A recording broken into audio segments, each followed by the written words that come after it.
didn't have her hand next to me. I was sitting there like this the whole time. Oh, I didn't. sorry. It's okay. I thought I looked around and I thought you were just sitting like that, so I wasn't sure. What, I'm not voting yes because I don't understand why we want to move that, so I'm voting no, but I understand that the motion is going to pass. okay.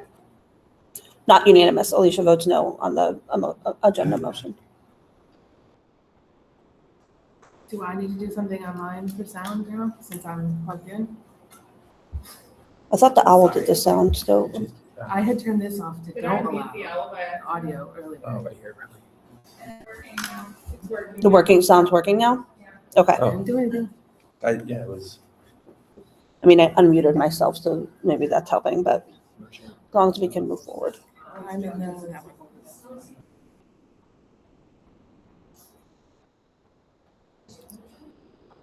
I don't know nothing about these schools. I mean, I think it's really noisy. I mean, I can barely hear you when you're talking. Do a good job, but that thing's making a lot of racket. Sam, the controls are on that side, Right there on the end here. I mean, it's not gonna get hot. right there, it's that little hot thing. outside. Lift up the opening and see if you see words that say off. That lifts up for it, I think.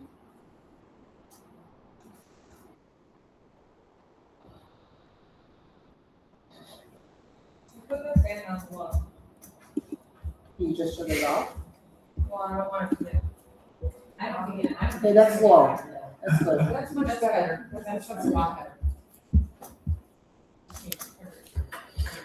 That's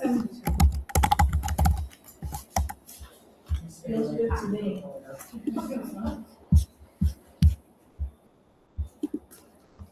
Doesn't smell like smoking. Right.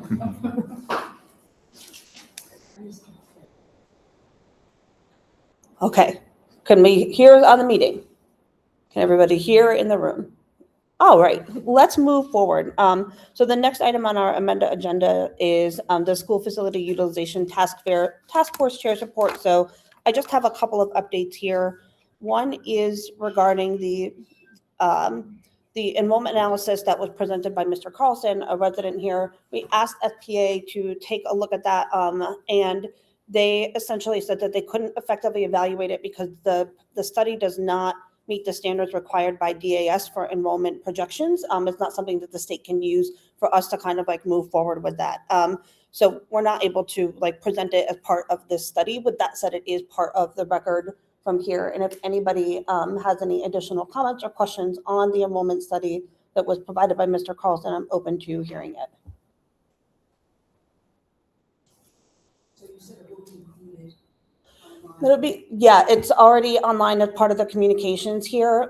It is a little bit of some of the assumptions that were in there were not like more specific to the state level and not to the town level. So it's hard to do an apples to apples comparison. It didn't include like a grade by grade breakdown of the classrooms for us to kind of really understand what the max enrollment that we would expect at any given time would need to be. So I'm not entirely sure what other actions, if any, we as a task force would like to take regarding looking at the enrollment analysis that was provided, but that's sort of where I am right now.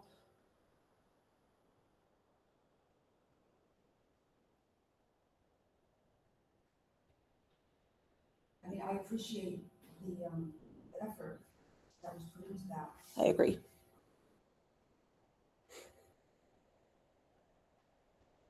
We have the survey or the analysis from the consultant. If we can't support combining or comparing them, then we really need to put it aside for now.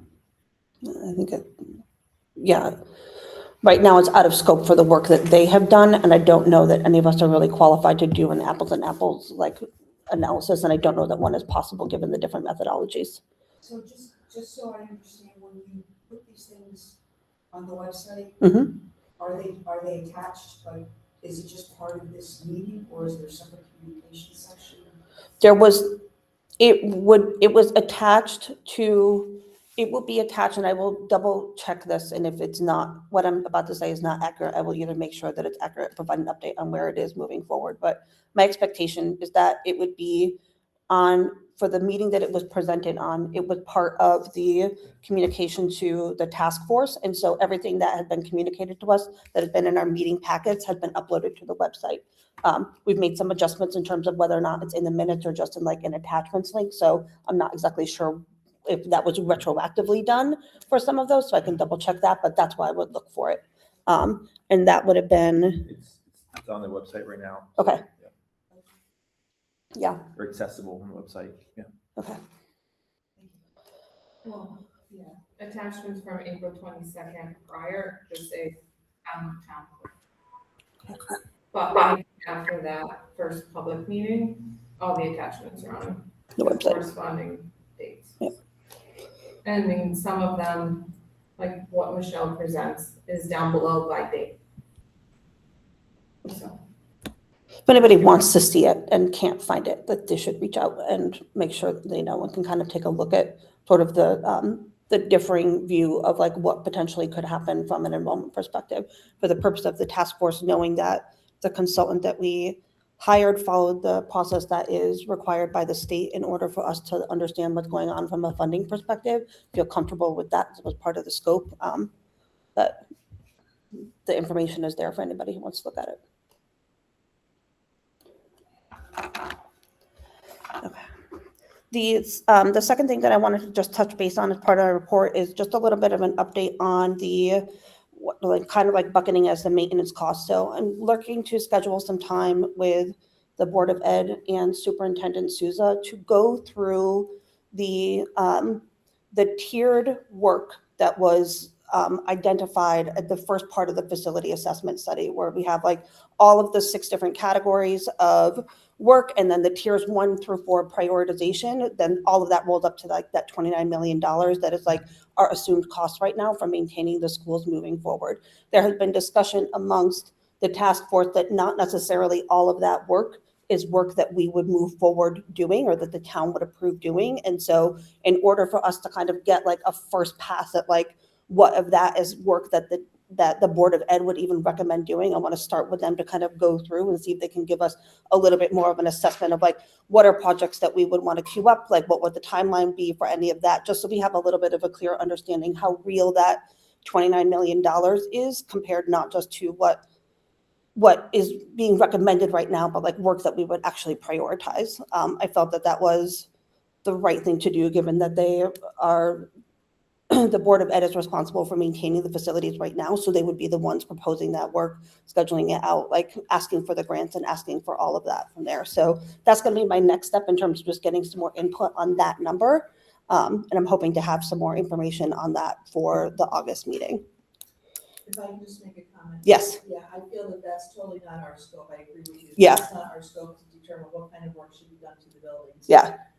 And I'm not sure that those numbers should be incorporated into final numbers when we're looking at these options. Right. Because in the report, she's adding in, facility conditions numbers, and we're just getting a total number. And that's not gonna be realistic for us to be able to present to the residents and the taxpayers what options we may put in front of them. Right, yeah. I agree with you, and I just want to get a little bit more of a color in terms of like what that number is right now, and like, again, what we think is like probably like reasonable for some work that we would want to do.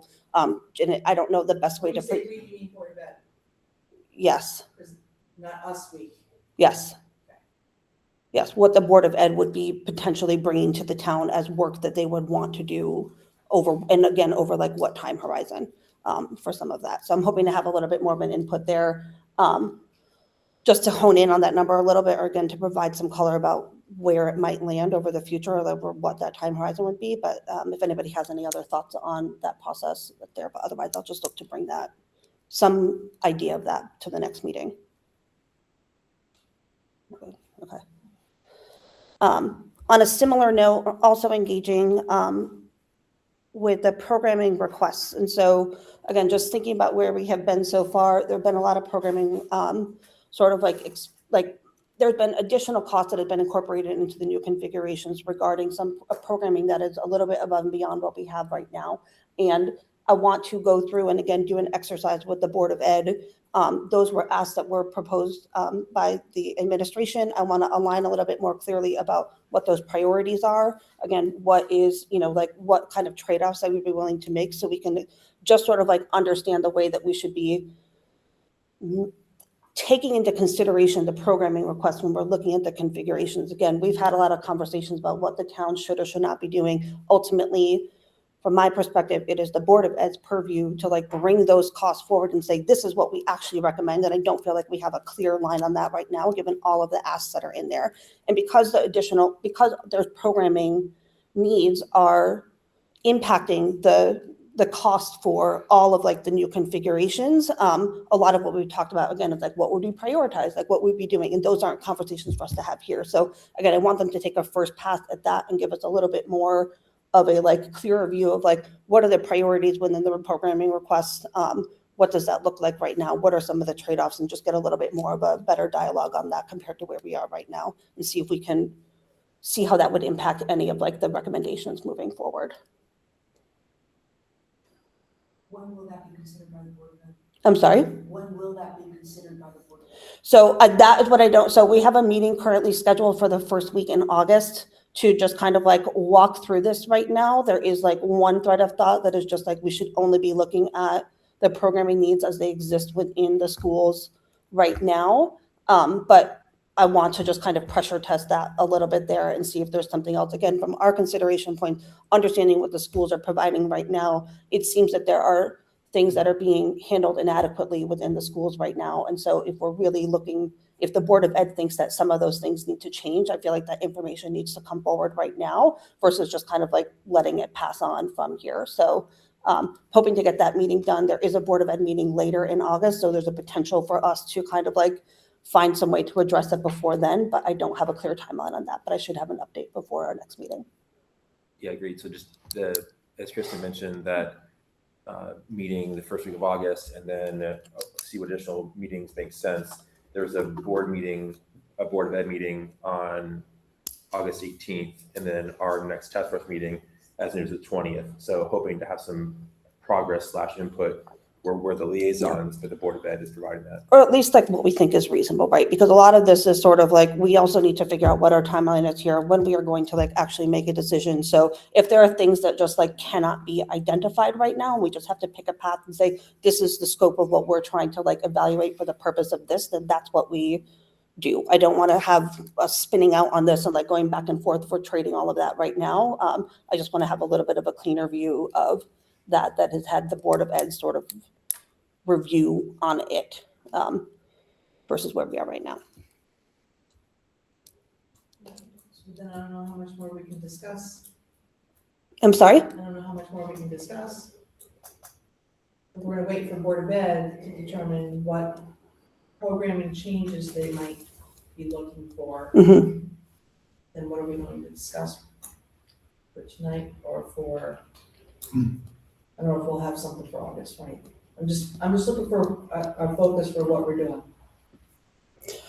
Right. So what I would propose we do right now is Michelle has been moving forward with right now. There is always the possibility that the Board of Ed comes back and says, yes, we want to take a look at all of this stuff for there. So I don't see any reason to not look at what we have, because from there we would only really be scoping things down from where we are right now.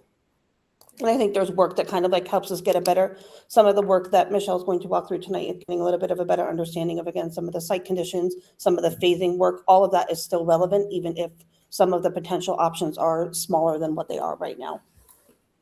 Can I ask how, for your first week in August meeting, what do you think you'll be providing to the Board of Ed or to get their input as a response on what program? So within the programming presentation, where there were sort of those spreadsheets that say, here's what we would expect by school, like for like just a generic school building, right? And like the special ed rooms and sort of like the art and music rooms and like the gymnasium sizes and like all of that. Full programming layout, and say, here's the full programming layout.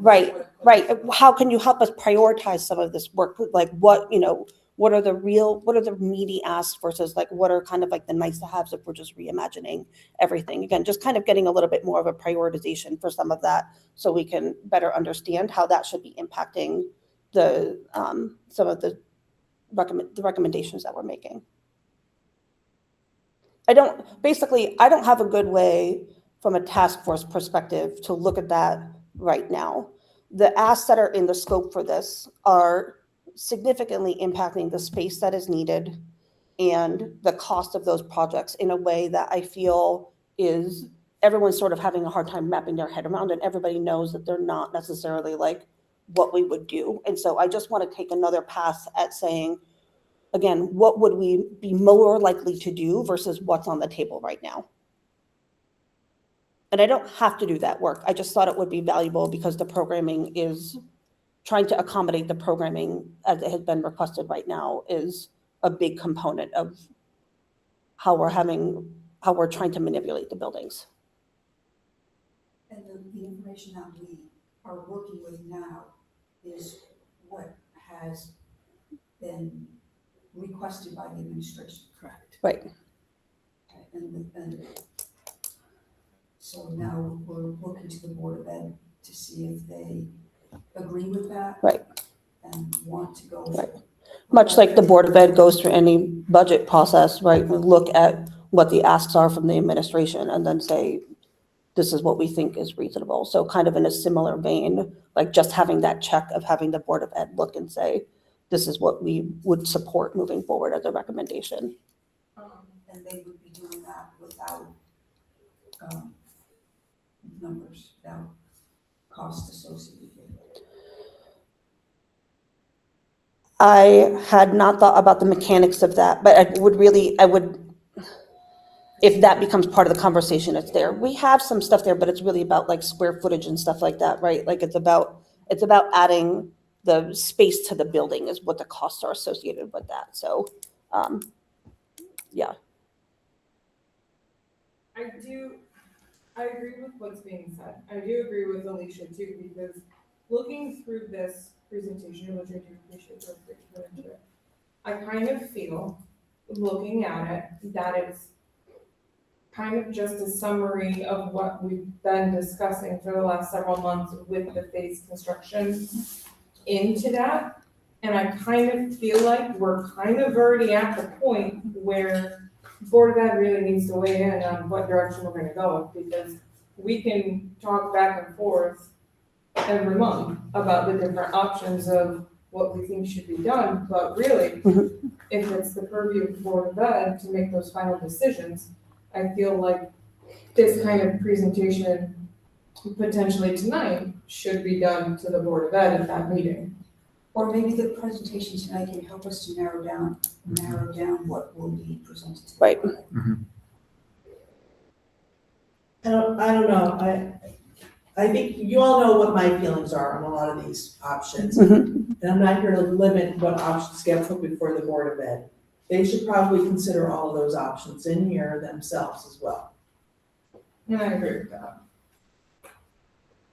Because the dollars and cents, we can suggest whatever we want, but ultimately, it's the Board of Ed that's gonna be making that decision. Well, that is true, right? But that is the work of the task force, is to make a recommendation to the Board of Ed for what we think should be done with the buildings moving forward. I can give you a recommendation tonight. I don't think that's the recommendation you want. I mean, I'm open to however the task force wants to proceed. I think that there's value in hearing what Michelle has to say. I assume there's some color that she wants to add on top of that.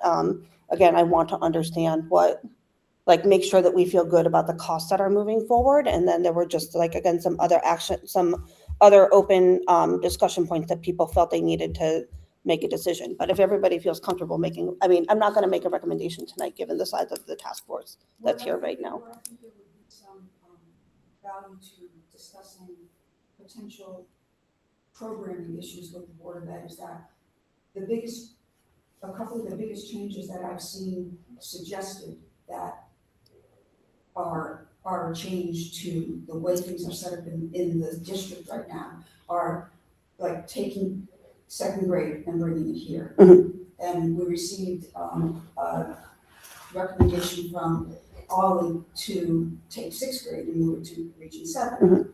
No, those are structural changes within the district that I see those changes outside of our purview. And I think it would be valuable to ask the Board of Ed if they would consider changes like that, to see if we should be, I mean, if they wouldn't, then we shouldn't spend time on it at all, those kinds of things. Right. Well, I disagree with maybe the second grade coming up here being outside our purview, but definitely sixth grade going up there is outside our purview, but it is something that should the town consider something like that. But I don't, it's the school utilization task force, how are we utilizing our schools? How can we make it, more cost efficient and programming efficient, educationally efficient? We still haven't even talked about busing, but I think that would be part of our purview, if that's something for us to say, you know what, this is how it could fit. But we're not there yet, let me ask this, because I'm the one that asked for a configuration of second grade through sixth at Antolini and what those individual classrooms look like. That was never provided to me. We presented that last I meeting. understand that, but everybody knew I was not gonna be at the last meeting. I don't think you need to be hostile to Michelle towards my mistake. You were actually being a little hostile. You were. I apologize for not having to print out for you tonight. It was available via email and on the website. I disagree. I'm not hostile, I'm being direct. Okay. So you're telling, but what you are saying is that she did not provide that directly to you and it was provided at the last meeting? I was not provided it. You don't need to talk to her in that way about it. I am not hostile. I am a direct speaking person. Direct your anger at me. I am not angry, ladies. Stop, please. I don't understand this attitude towards me that I'm not angry. Okay, I'm here to do business for the town. I've been doing it for a while, and I get right to the point. And that's my point. That's what I asked for. I was not provided it. So I'm asking for it. Okay, I can get it to you in an email today. Thank you. So, back to the school utilization, I haven't seen what that could look like. I would like to see that in order for us to keep going forward with this. I think a lot of these numbers, it's just not in reality right now, especially because they are condensed as one number. Like, I would suggest to pull out, like we were talking about, pull out the facility conditions. Let's get down to what do these configurations look like with the phasing or whatever else has to happen, but not the facility conditions, because that's not our purview.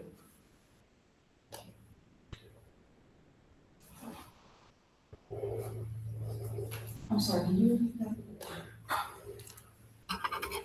I would like to see It wasn't what I Second expected you to say, so I'm sorry. second grade through sixth grade here. Right, I understand that. And actually, when we get to those minutes, my motion was never recorded properly, okay? And when Ben tried to correct it, and then we'll talk about this in minutes, he said my motion included with no programming changes. I don't want no programming changes, but I didn't want major additions. So I'm still looking for second grade through sixth grade up here with no major additions.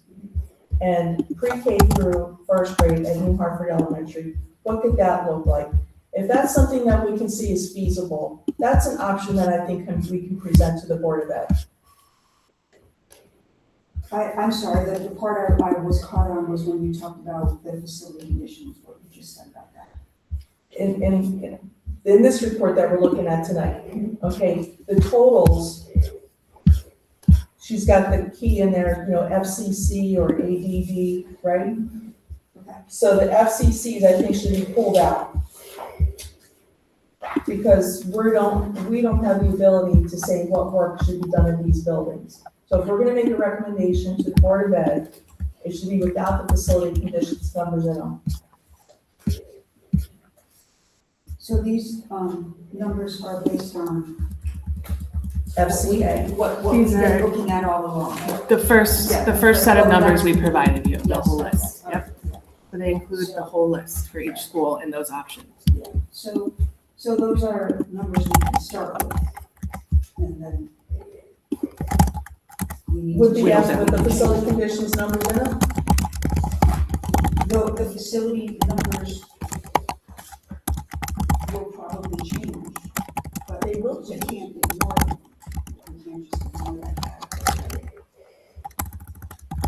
Okay, so we're not in the business of saying to the Board of Ed what work should be done to the buildings. I think we talked about that first off, that she's gonna present or try to get more information from the Board of Ed. What work do they want to, would they like to see done to these buildings? Okay, that's not gonna be an option that we're gonna present to the townspeople with a reconfiguration possible of the schools.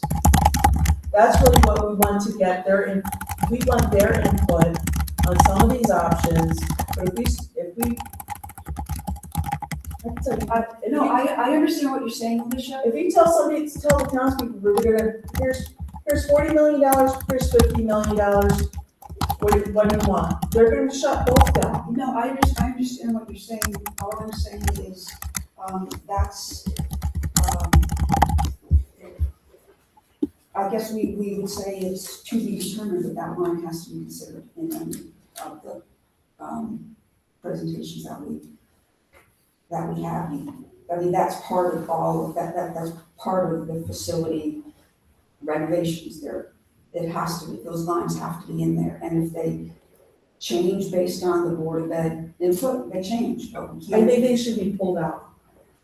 So like option 8.5 for maintaining existing? Because that's based upon renovating new and Bakerville and then addressing facility conditions. Which I agree that addressing facility conditions, that should be at the direction of the Board of Ed for phasing of whatever they're going to want to do for those if we maintain existing structures. If we do any of the other options, like B1 and 2, C, D, or E1 and E2, those are obviously going to have, like, option C is new construction. So that's gonna not even consider those facility conditions at the two lower schools. We would have to figure out what Board of Ed wants to do with Antolini in regards to those conditions. And so I understand where you're coming from for those and how, I mean, obviously, those numbers are gonna be thrown into there. Personally, as we're looking at all these right now, as far as the numbers, obviously, yeah, they're there, but I would like to see the programming shift a little bit, but obviously that's gonna have to come down, which is why I asked about a wish list, which is what that is. Like, okay, what can be eliminated and reconfigured to work a little bit better with where we are looking to go or what we have. And I just, when you have that meeting the first week of August, I hope the admin team is included in those programming conversations because they're, a big part of that. Because they're the ones that had put that together. And so I think when it comes down to number things at this point, like for tonight, I'm not even, yes, I'm looking at the numbers as an overhead thing, but if we're looking at maintaining anything, then I'm not even considering those numbers until that's actually discussed with Board of Ed as to what phase or how they want to do that, personally.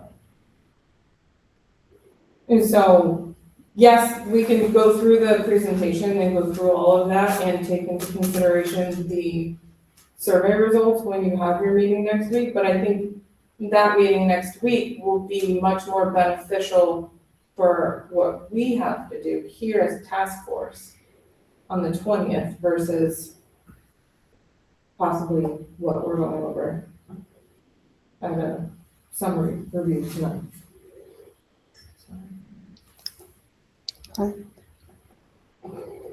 You're not meeting next week, it's the following week? Yeah, the first week in August.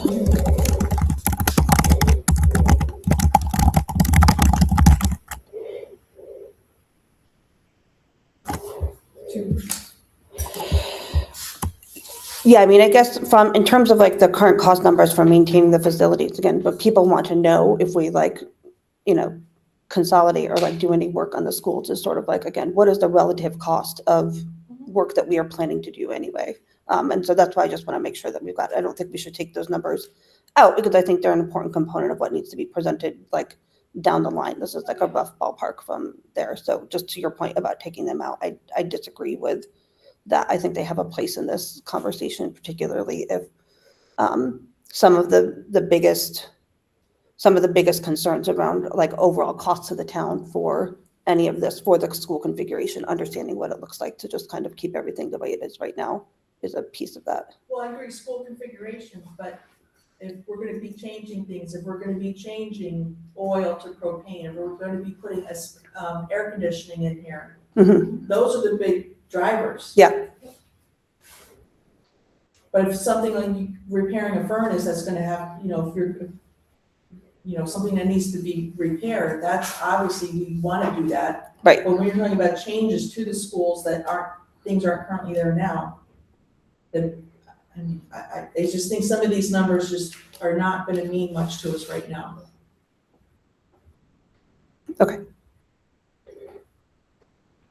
I really thought we were only supposed to be deciding what we were going to do with these schools. Either keep them, close one, close two, or Yeah. not all this other Yeah. stuff. Yes, and that's sort of what I agree with you. That's sort of what I'm driving at here, right? Because I think the cost of the overall work to keep all three schools open, or like what it would take to keep any of, like what, in some capacity, like some of the schools will stay open. So like what the maintenance cost for those, for work that needs to be done for the schools to keep them in good working order is an important component of understanding which school we should, like which schools we should be looking at, right? So if the cost to keep one of them open and work that like would definitely be on the Board of Ed's list of things to ask for to keep the school open for an extended amount of time, like we need to know what that is because that's part of it, and understanding what that work looks like for each school. Right now we have one point of view, but it's a little bit more robust than what the town would probably ask for, what the Board of Ed would probably ask for. So again, I just want to narrow that down a little bit so that when we are looking at the recommendations, we have a more normalized point of view. I have heard repeatedly throughout the course of this from people in the audience and for people here is just sort of like, what is the cost of doing this? How much money would we be saving by doing this? And like, we're not going to have like clear numbers on those, but I want to have better numbers to kind of help people anchor their decisions and feel like we're having a good decision from there. Does that make sense? Yes, it Yeah. does. I mean, those numbers were astronomical. Yeah, I feel like I we're just- going from like something that's so large, and for us to even get to here, we need something to help Right. bring us in for the numbers. Yeah. Because I think the cost is what is gonna be. Everybody's like popping their eyes at the costs and nobody, there's not a single person I feel like on this task force that thinks that like anybody wants to go out and ask for all of this stuff from the town right now. I don't think anybody thinks that. So again, what would that ask look like?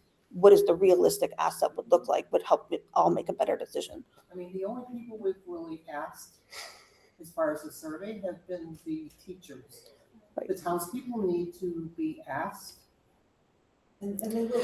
Yes, well, and that's, And not, they should be asked, I would say sooner than later, because this is their money. It's not just the Board of Ed's money. Yep. And the Board of Ed has to go before the Board of Finance to get that money.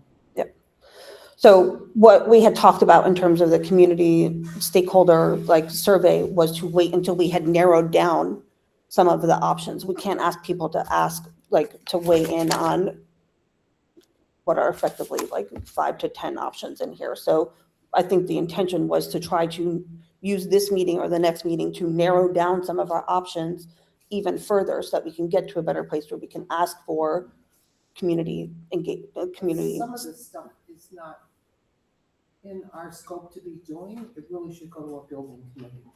Right, and we're not gonna make all of the decisions, right? Again, this is like even if any of the work gets done, it will go to a building committee. If the Board of Ed wants to move forward with any of this stuff, it will go to a building committee where more detailed decisions will be made. So that's why I'm not asking the Board of Ed to like be like, yes, no, yes, no, yes, no. I want to kind of just get to like a better prioritized list, understand what they're asking for, understanding what would be the priorities so that we can get a better sense of like, how much do we think we need to be planning ahead for, knowing that there's more work to be done to refine details from there.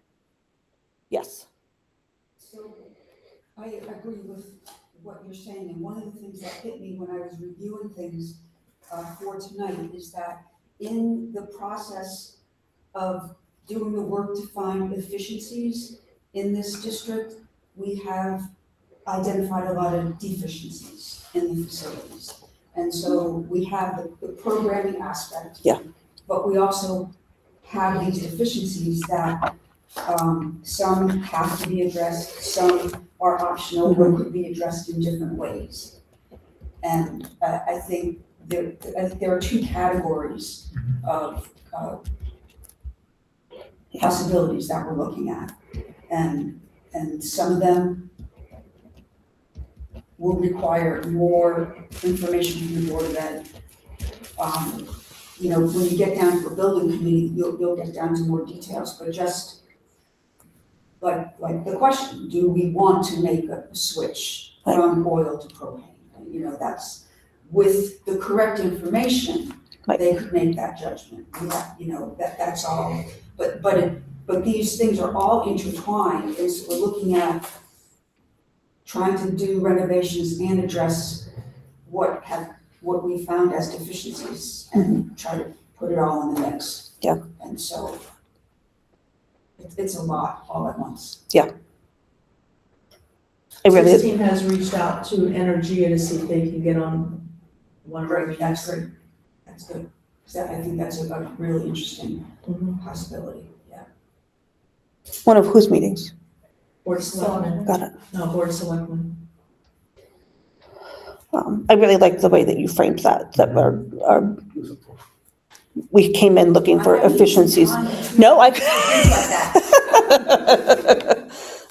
no, but that's sort of, I think, what everybody, again, like, I know that I'm struggling with right now. Like, obviously, we can't solve all these problems. Most of the problems are outside of our purview, but it is really challenging to figure out what recommendation is the right one to make, knowing the challenges that already exist in the schools, and like just closing one would just exacerbate some of those, like would only add to the pile without resolving any of that. And so I don't know what issues that we would resolve. So thank you all for the discussion on that. So I'm hoping to have more guidance on that, or at least just an evolved point of view from where we are right there. And then again, in terms of like wrapping up the work of the task force, like we're only going to get so far. So the best we can do is kind of like highlight this stuff. We can, go back and figure out how we want to present all of this information to the Board of Ed. If our recommendation to the Board of Ed winds up being like, you need to make some change, but like, here are all the deficiencies that like you guys need to consider before you like work into this, then I think it is what it is. You mentioned so one of the things that was on my list of updates that I wanted to make, DATCO will be coming to the next meeting to talk about the implications for busing. So we'll have more information on that in August. He's going to come right here, so we'll be able to ask him questions live. I don't believe he's going to provide anything in advance.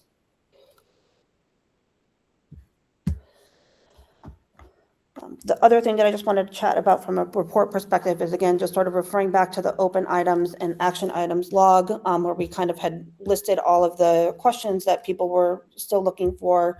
SPA had some thoughts on some of those questions that I can either like read through them, or if you want to pull it up, it doesn't matter to me, but I think it would be useful to just take a quick minute and walk through them. You want me to do that?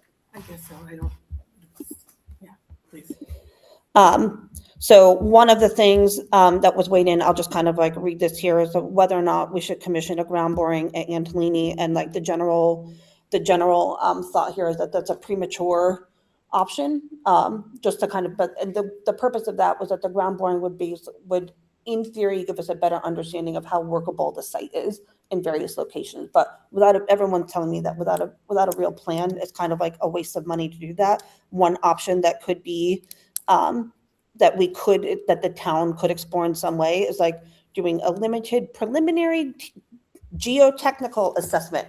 Can you talk about what that is for a minute? I'm not geotech Yep. savvy, but a skilled professional is gonna come look at it and they're gonna, without doing borings, they're gonna assess the site and give you their thoughts based on history, whatever information that they go through. I don't know the specifics of all of that. So it would be a civil consultant that would do that. So that's not something you have on staff? No. I mean, we can set you up with someone. We can recommend people.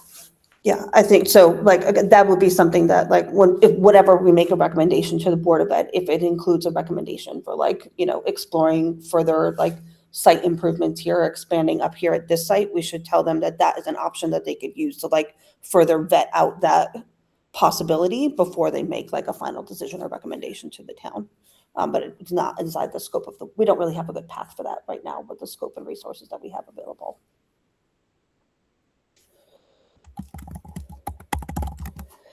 The next one was just sort of around the energy switching and whether or not it's within the scope of this. So it's not within the scope of the study, like the actual cost. Go ahead, you can comment on that. This is the conversion, right? Is Yes. that what it was? Yeah, so that's gonna take major energy modeling and we do not have that within, our scope. But I think the people you were just referring to, that's exactly what they do. Yeah. I'm sorry, I don't remember the name. Energy, Yeah. It's exactly what they would do. Yeah. So yeah, we don't. Yeah. We aren't able to do that now. Yeah. So again, I will bring that back to the meeting where I'm having with the superintendent and the Board of Ed chair regarding the maintenance costs, because I would consider anything like that to be part of like that sort of like we're keeping all of the facilities open. So I will bring that part back to them. We're not going to get like true costs for any conversion for that as part of this study. And so if that's something they want to evaluate, they need to figure that out on their own. And I mean, just to add, that is something that you would get into early design too, as Right. you are working through the process. Your engineers and designers would do that. And I think that would be more of a building committee item also versus kind of getting into the details here. And it's a similar track too from one of the other open action items was whether or not there should be a traffic and site access analysis for any of the recommendations. And again, it's a little premature for it's not in scope right now. Yeah, It's I a mean, little we premature. So- flagged the concerns that we saw with all the sites. Yeah. So they're all kind of prevalent and most people are aware of them. Yeah. So yeah, we don't know, say you do go with the Antolini site, we don't know the viability of getting a road in there and what the cost is. So it is a major component in the end, but I don't think it's a make or break. And you'll have to kind of address that as you get a little closer to that answer. Yeah. I think. Okay.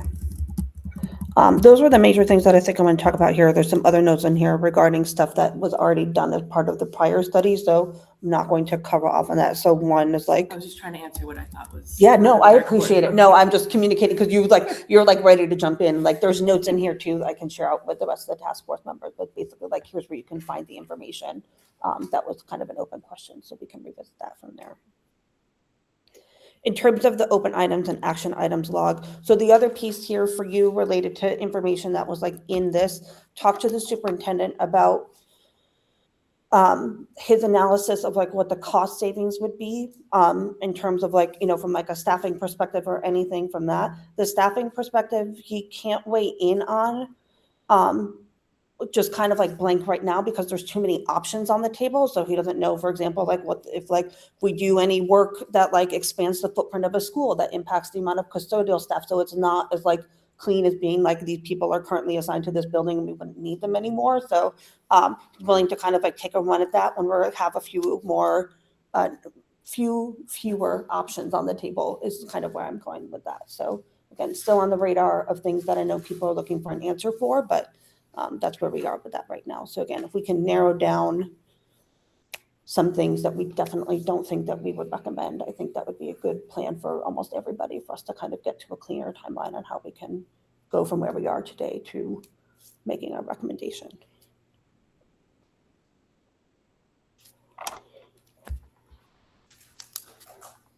Those were my things.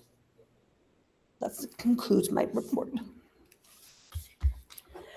To move on to the next item on the agenda, which is routine business. So this is approval of minutes from the last meeting, June 8th. I will take a motion to approve those minutes. We need to discuss anything. Motion from Mary Beth to approve the minutes from June 8th. And second, then it starts the discussion. Yeah, just that one thing that Ben had tried to correct from the minutes from the previous meeting, what my motion was. I wasn't saying no programming changes, I wanted no major additions. And I caught that, I got that. Okay, And as I get through it, I can walk you please through the site plan tonight and we'll follow up. okay. Noting that change to the minutes, are there any other discussion about the minutes from June 8th? So can we just clarify the three words that say without program changes? Should say, No major additions.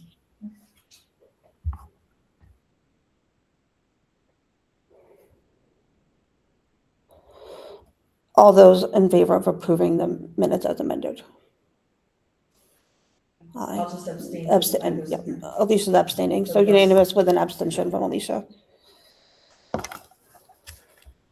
All right. The next item is new business. We'll take a look at your presentation for potential configurations, phasing, scheduling, and cost estimates.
It's good.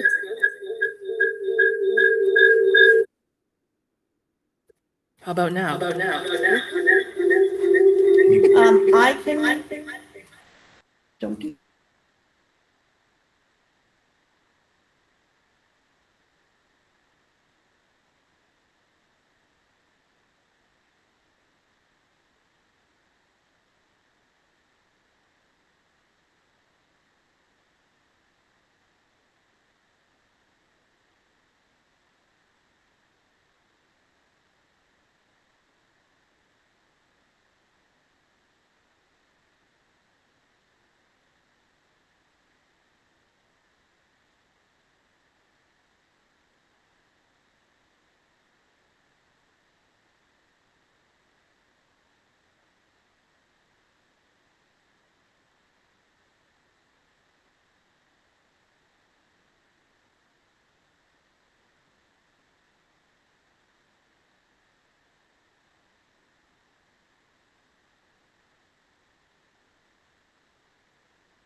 unmute.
I don't know why I'm problem child.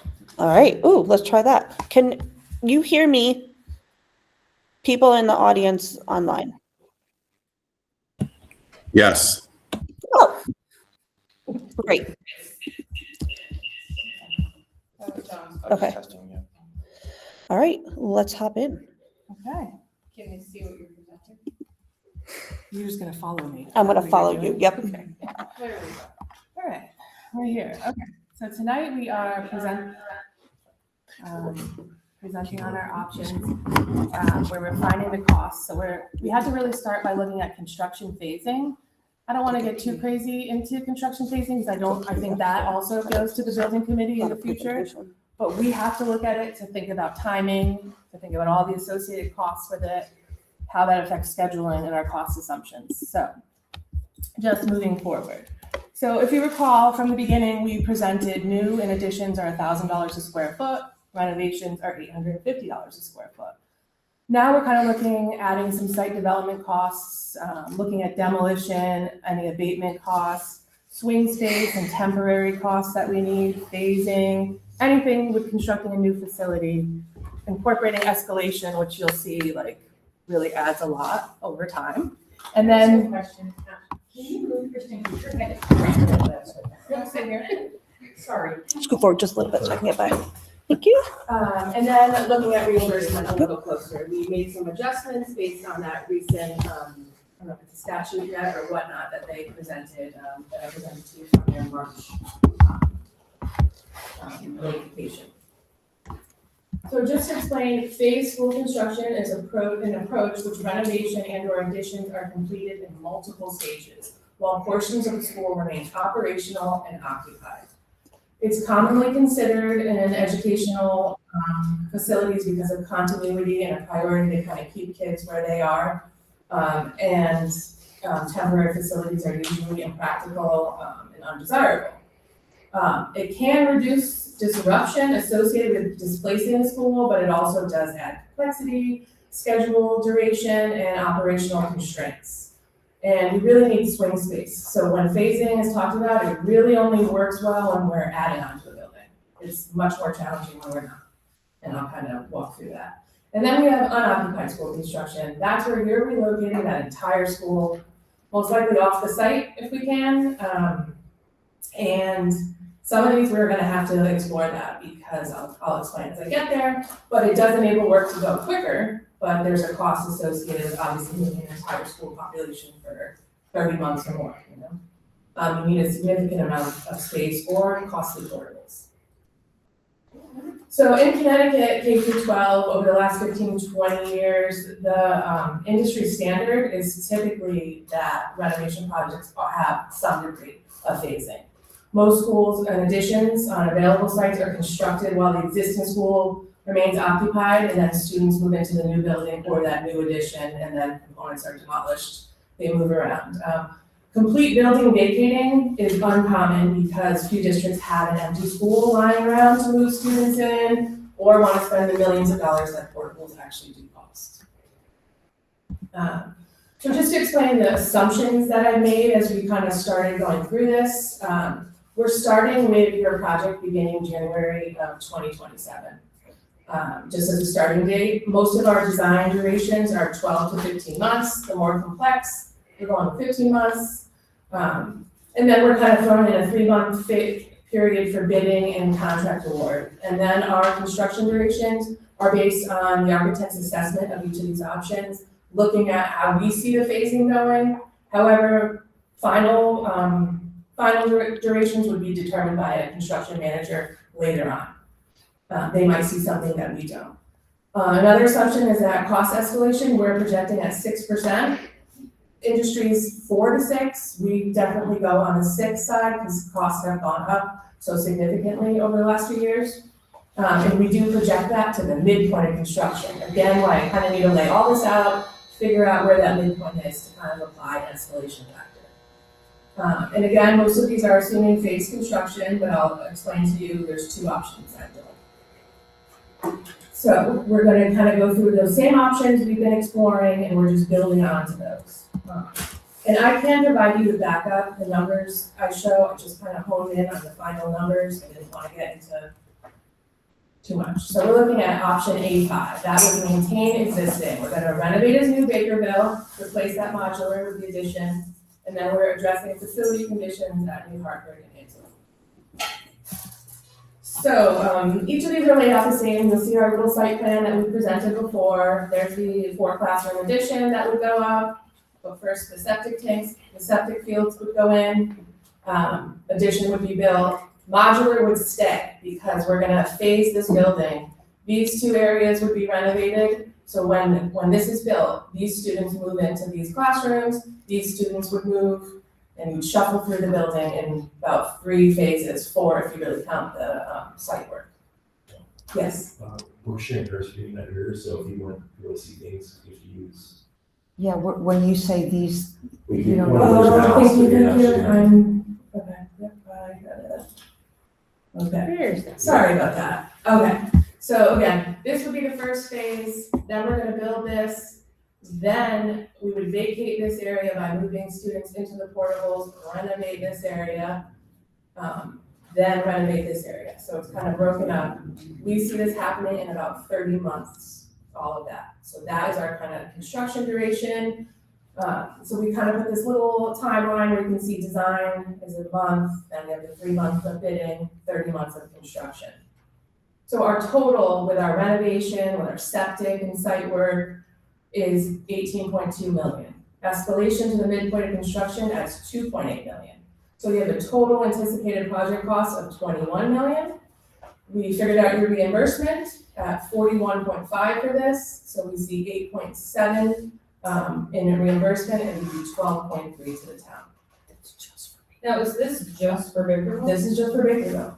Not even addressing the site conditions or? All of Bakerville. So bringing all of Bakerville to a renovated new status. It would become a high performance building, and actually. Yeah, that includes the- That's it, sorry, yeah. Okay, so I'm putting up here phase construction so that you can remember that that's phased. Next is New Hartford. I'm just showing you yeah. With the anticipated reimbursement rates, I know there's discussion last meeting about the state grant program. Are the rates you're seeing here inclusive of potential emissions? Yes. Okay. It's inclusive of removing pre-K and special ed from the space standards. So your rate gets better, you're still paying the same, because that square footage is being Yeah. built, but your reimbursement is improved. I will say there are some other incentives that we were gonna apply, like there's 15% for some special ed, 15% for some pre-K, just to that space. But the fact that we took all these space standards, we kind of evaluated this in the office, we didn't wanna add that in. It would be pretty small, because it's just based on that square footage, and we were taking a lot with this, that we felt this was a good assumption, and we don't want to. And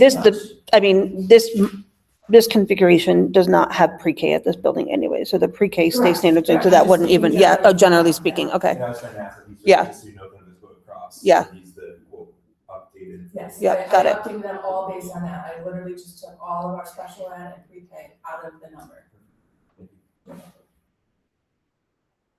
Okay, so, I did not for these ones, because, for anything that's just facility conditions and we're not doing anything programmatically, I did not do that here. So these rates are based on what's there.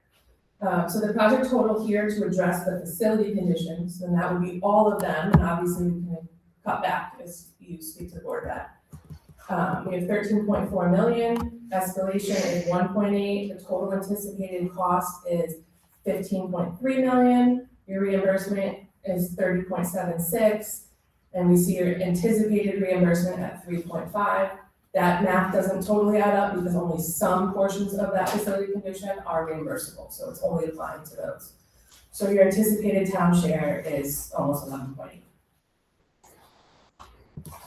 So Angelini, same scenario, just looking at the facility condition total at 12.8, adding the escalation of 2 million, you get 14.9 million. With a 30.11% reimbursement rate, we're looking at 3.6 back to the town, costing the town a total of 11.3 million. And then at the end, I did include that the benefits and drawbacks that we were exploring last time. You know, we're addressing facility conditions, we're removing the modular, and we're maintaining your New Hartford preschool small community model. So that I think those are the main benefits. We still have the drawbacks of your 3 schools with inefficiencies throughout, staff travel, duplicated programs, and energy consumption is improved somewhat at most of these. More at Bakerville though because of the high performance. We still don't have cafeteria or gym separation. There's less improvement, there's no improvement essentially to the special ed, intervention, media, office configuration. And then we have the septic displacement, we have asbestos at Bakerville, which when abatement happens, students can't be in that building, so the phasing has to work at the right times to do abatement. And then we have occupied construction, which does add additional time and associated costs and disruption. So that's essentially kind of maintain existing with your full kit and caboodle of facility conditions. So now we look at option B, where we combine pre-K2 into one school at your existing sites, New Hartford or Bakerville. And then Angelini, I have as a renovated new with a gym addition.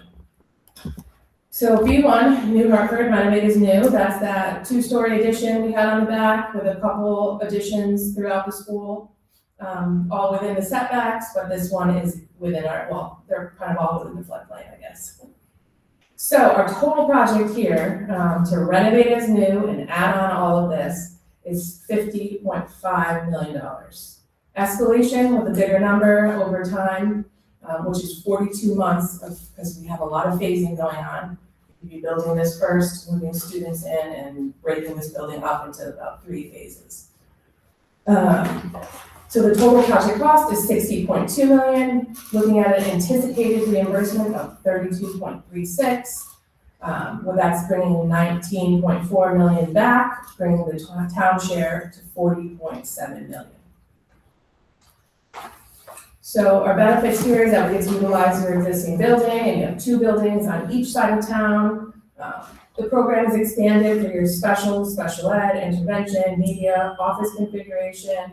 It brings the entire building to a like-new condition. That means it improves all the systems. You can do anything to alter your layout as needed, address codes, and all finishes. So the drawbacks were located in the floodplain, which we all kind of talked about, I think, the last few meetings. So it's going to require some additional engineering for its foundations and whatnot. The gym and caf aren't currently separated in this edition, but it's been asked to alter that by the admin. Revise the office configuration because it's also squeezed in, that was not favored. And then kindergarten doesn't have individual restrooms, your pre-K and K are still undersized because they're the same classrooms that they were. The site layout is a bit constrained, limited space for parking, playgrounds, and drop-off. This is the option where we have first grade upstairs, so they have to have their own dedicated stair. We have multiple additions, which could add some expense to the overall cost, and then we do have phase construction adding time and disruption. I have just a comment. So Ben, who could not be here tonight, did send an email before the meeting asking about, is it possible to basically close in the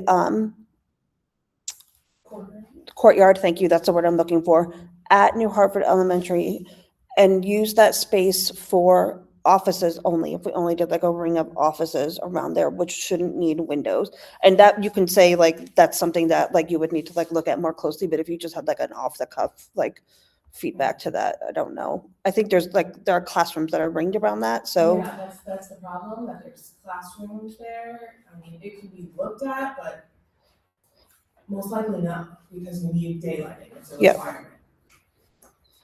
The offices could go in there, but then we'd be taking, there are still classrooms that, Yeah, I mean, you can fill that in, it's blocking the windows to the classrooms that are there. We can look at reorganizing it, Don't the classrooms have windows on the other side? No.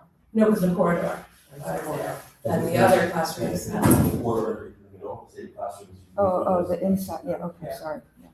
Yeah, and I mean, it's a pretty tight layout in there, too, so I think it'd be hard to take over those classrooms and then find other spaces for them. yeah. It's a possibility, You could put in Not skylights too for light. yes, most people hate those though too. I know. They leave, Yeah. architects like them when we get yelled at for it all the time, so. It's a possibility. Thank you. No problem. So now we're gonna look at Bakerville. This is where I don't see any way to have an occupied construction for this.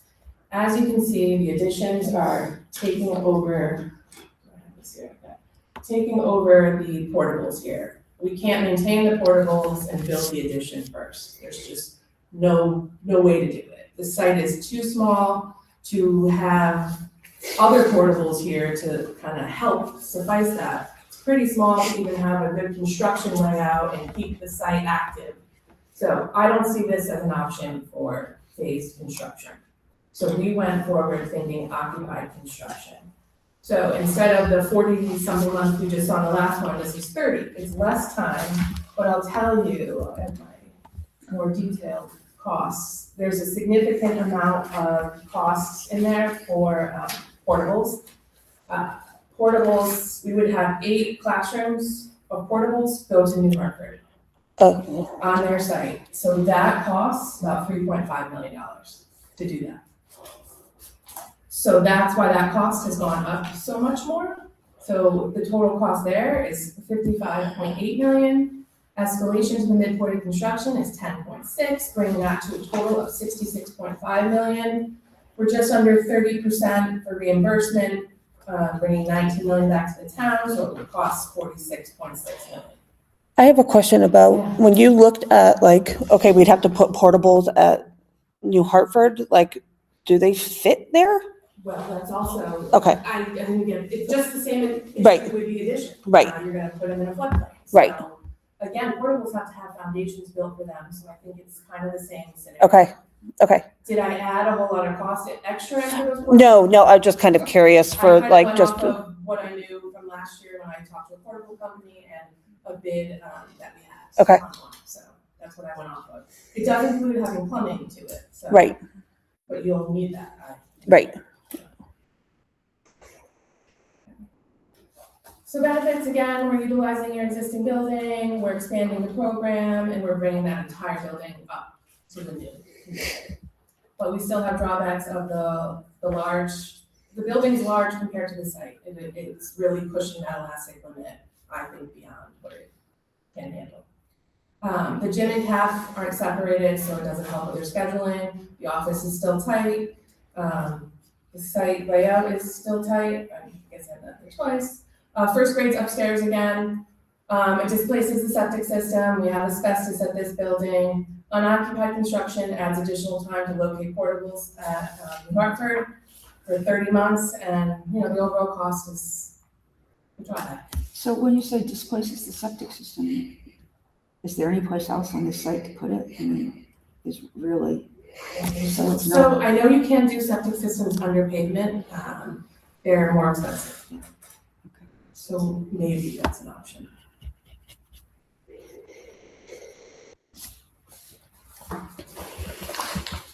So Antolini, we are looking here, so what I did with Antolini, there, in these first few options, I just kind of did a few variations, because Antolini can change with some of these options, so I just wanted to give you some variety. So I know, the multi-purpose room wasn't favored, and they really love a gym cap, so this is adding that gym addition on and looking at renovating this gym, so bringing that whole building, this is your kind of most robust option, I would say. It's 57 million to do that, to get the addition and to renovate as new. We're phasing it over 28 months. It would be about 3 phases. Build the addition first, and then split the building in half, and start renovating it. So where are we? 57 million with the escalation, it's 67.9 million, looking at about a 35.3% reimbursement. Bringing the town share to 43.8 million. The cost, does that, are you including in a new driveway cost? We have some site costs with it, so yes, because we're displacing this area, so we're expanding some out of the bus loop, that's what I'm trying to signal here. So yes, we have site costs added in, those are some of the things we added to this. And then remind me if, I think you might have mentioned it, why are we exploring another driveway? So the road, you mean? Because this is typically in a school, you want 2 ways out. It's for safety and security. Even if there was a fender bender right here, you're gonna block everybody in for how long? 2 ways in and out are ideal. So you have the road in this also? I have a site number that I can tell you. I don't know if it's No, gonna be. that's okay, I just. Yeah, there's a site number. I mean, I kind of was more focused on the parking and the bus loop, thinking of that with the hopes of the road. I don't know how to estimate that road. Okay.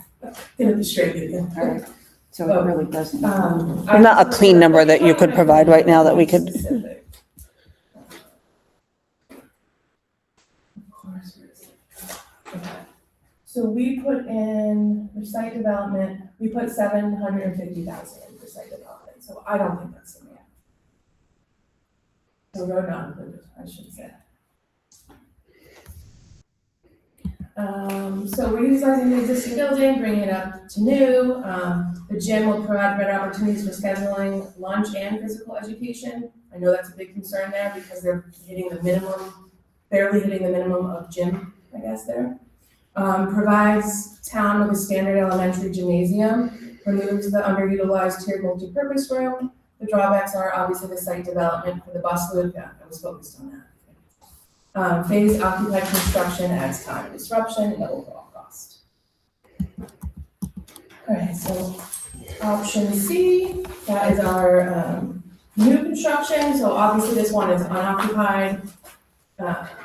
So this is where we took a little bit of a longer design phase, 15 months to design a new school. The project total here we see at 60.4 million. We have 10.5 million escalation to bring it up to 70.9 million. There's a 22.66% reimbursement. Remember, new construction is reduced anyway. We're gonna get about 16 million back, bringing the town share to 54.8 million. So the benefit is, new construction brings no impact to your school during construction. It gives you a modern design layout, the public versus private, and your separate wings. It meets all of the program requests. It's high performance. It works to create a district campus on site. It'll share fields with Antolini. You do get your separate bus, parent, pre-K drop-off areas, more secure location than both of the existing schools. And there is potential to incorporate a central office in this option also. Some drawbacks are obviously the larger costs and less reimbursement, the site work and road utilities, the potential ledge, and just taking away the site from the town hiking area, and all schools are on one side of town. That's the 54 and 55 is just for that bottom left portion. So does this Antolini stays the same? This is just about the, So Antolini stays the same. In that scenario. So in this scenario though, I do show you an option for it. Yeah. There's But yes, just that- making That cost is just for new construction. Yeah. Yep, it does not include any improvements to Antolini, is that what you're talking about? Yep, there's no construction of the Antolini site. So now we'll look at Antolini. In this option, Antolini could, this one so is just addressing facility conditions, but doing an addition for gym and central office. I did want to get one central office option in there because it has been discussed. So we have a construction phase of 15 months. We can do those additions at the same time and just hit up the facility conditions, so it's a little bit less time. It still would be phased to handle the HVAC work. 27.4 million with escalation at 3.3, bringing your total project to 30.8 million. Anticipated reimbursement 25.24. That is the town share at 23.2. So the benefits, you're utilizing this existing building, you're addressing your facility conditions, you have a new gym, again, with better scheduling. You can incorporate central office here for a district-wide campus. It improves the admin efficiencies and frees up space at town hall, I don't know, for senior center or other use. Removes the underutilized tiered multipurpose room and provides town with a standard elementary gym. The drawbacks, site development required to adjust that bus loop. They won't address all the program adjustments or layer adjustments that a renovation would. Many existing components remain needing maintenance, and it's phased, adding time and disruption. So this option is putting all grades at Antolini? No, this is in contingent with your new school. If you wanted to just address the facility conditions at Antolini, Would leaving be it as. this plus this. I do have the under option C. So look at the red part on this Antolini facility. It's keeping it the same population. I'll clarify that. I think that. this Got it, is- but this, it would either be that or combining at Bakerville or combining at We're looking at. New Hartford Elementary. For those two. So this is just adding this gym in the central office? Right, if we put pre-K through two into Okay. one building, whatever the building is, this is for the work that would be recommended for Antolini. And again, the options for Antolini, A, B, and C could all interchange or could completely change. They start, the population changes as we look at the next two options for Antolini. But otherwise, they're all the same for these first three. Okay. So option D is one district-wide elementary school at Antolini. 449 students are there. This is where we are adding the pre-K through 2 addition onto the back. We are taking that multi-purpose room and putting the gym in. You can kind of see the revised bus loop and some added parking since your school is expanding. You would want to get that road in. This is the pre-K drop-off that would come up here so that it can be dropped off right at the door there. So we see this as a 48-month project. It's pretty substantial. We're gonna have to break this one up into a few phases, but the great part is you can build this addition with very little interruption to the school. I mean, we are near their play area, so, some construction fencing and whatnot would have to separate that area, but this connection can happen later. So you build that, swing a lot of that population in, because you don't have all the students moved in yet. So, Why is the construction project, why is this so much longer? If, we don't have to because we're move. building a significant addition and we still have to phase it because we can't swing the whole school into that addition. If we could. Oh, because it's renovate as, right, okay, This one's got it. renovated new, so it's, you're addressing. But the that. kids in the addition can stay at their old school. What's that? Why wouldn't the kids in the addition, pre-K through grade 2, stay at the? They're at same their time? own schools. This So is like the. Why would current you be phasing the kids out of when you're talking about the renovators, when they're doing the As renovators? new, we build the addition, move kids in, just renovate as new, the existing building. Makes sense.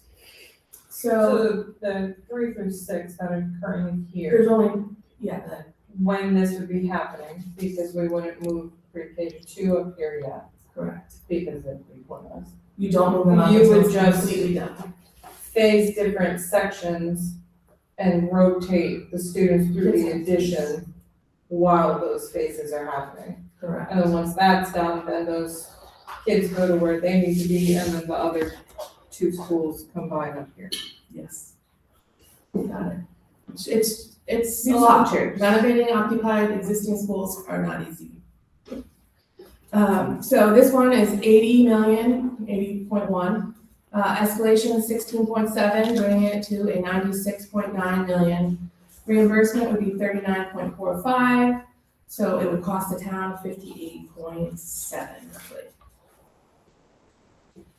So this option, as I was saying, the rear addition has little impact on the school during construction. It'll be nice that it houses the pre-K 2 in a separate wing. It meets all program, brings the entire building to a like new, high performance, creates that district campus, separate pre-K drop-off, more secure location, potential to incorporate central office. Also, I didn't in that number, but you could.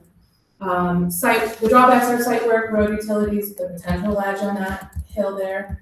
The site taken away from the field area, the phase construction, the time and disruption, and then you have one school on one side of town. Quick question.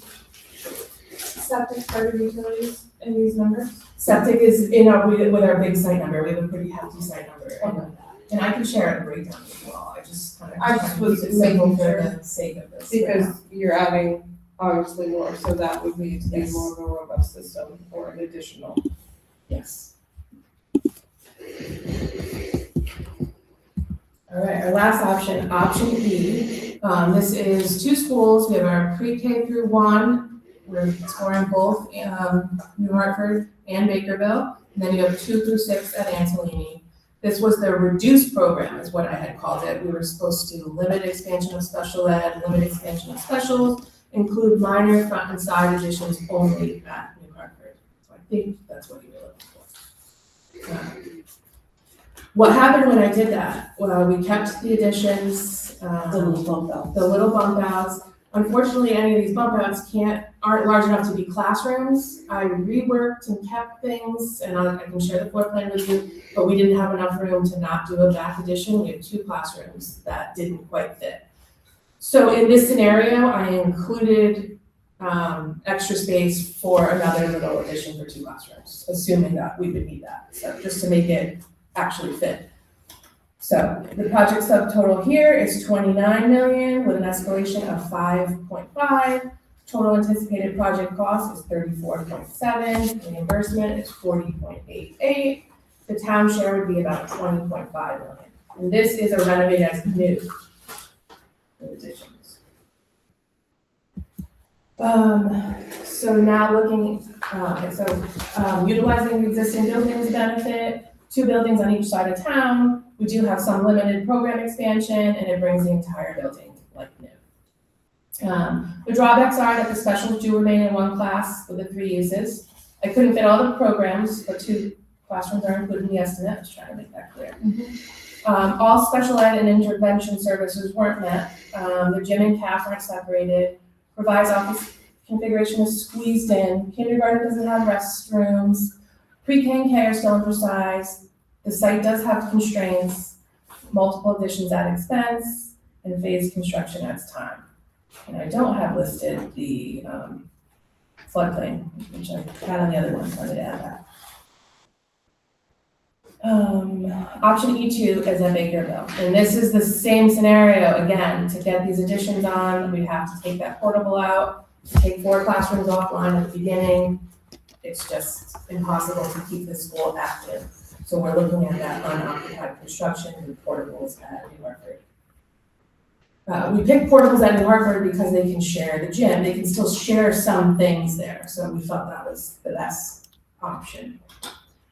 So this project is at 35.9 million, escalation 8.7 million, bringing the total to 44.7 million.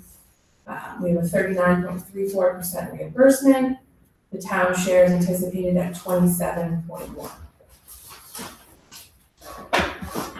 So we are utilizing the existing building. We have pre-K and K right size here because they're part of the additions.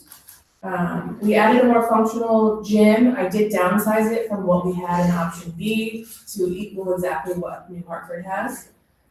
It does bring the entire building up to like new. The drawbacks are the specials remain in one class for 3 uses. There's more additions than New Hartford, just to equalize it. There is, all special ed intervention services are met, there's a separation of the gym and path. Revised office configuration is tight, building is large compared to the site, there's constraints. It displaces the septic system and asbestos at Bakerville, unoccupied construction. So Angelini, this one renovated as new with additions, phased construction. This is 23.23 million, escalation's 4.4, anticipated project is 27.6.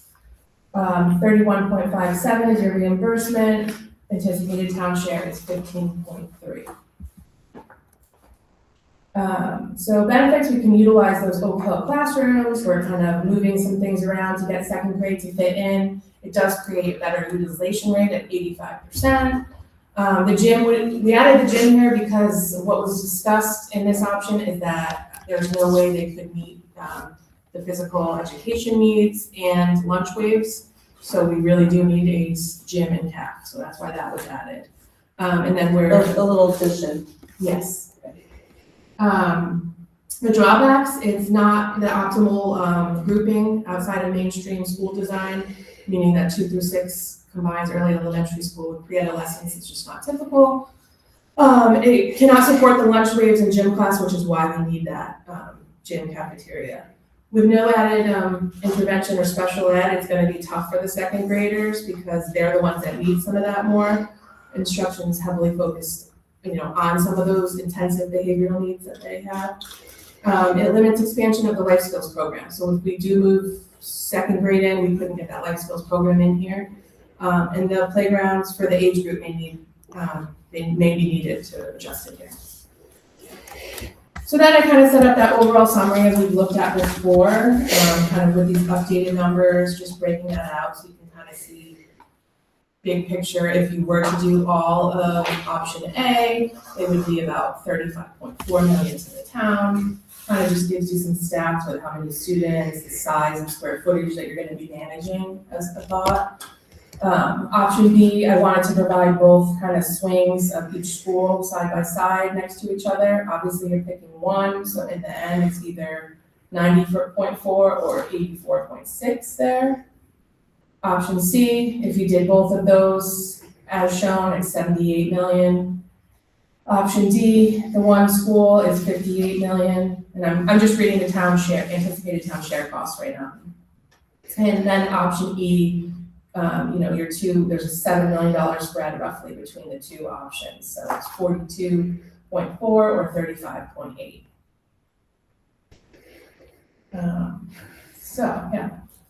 With that, next steps are really to start trying to narrow down some of these, maybe using your matrix that you guys have set up to identify what best aligns with your priorities.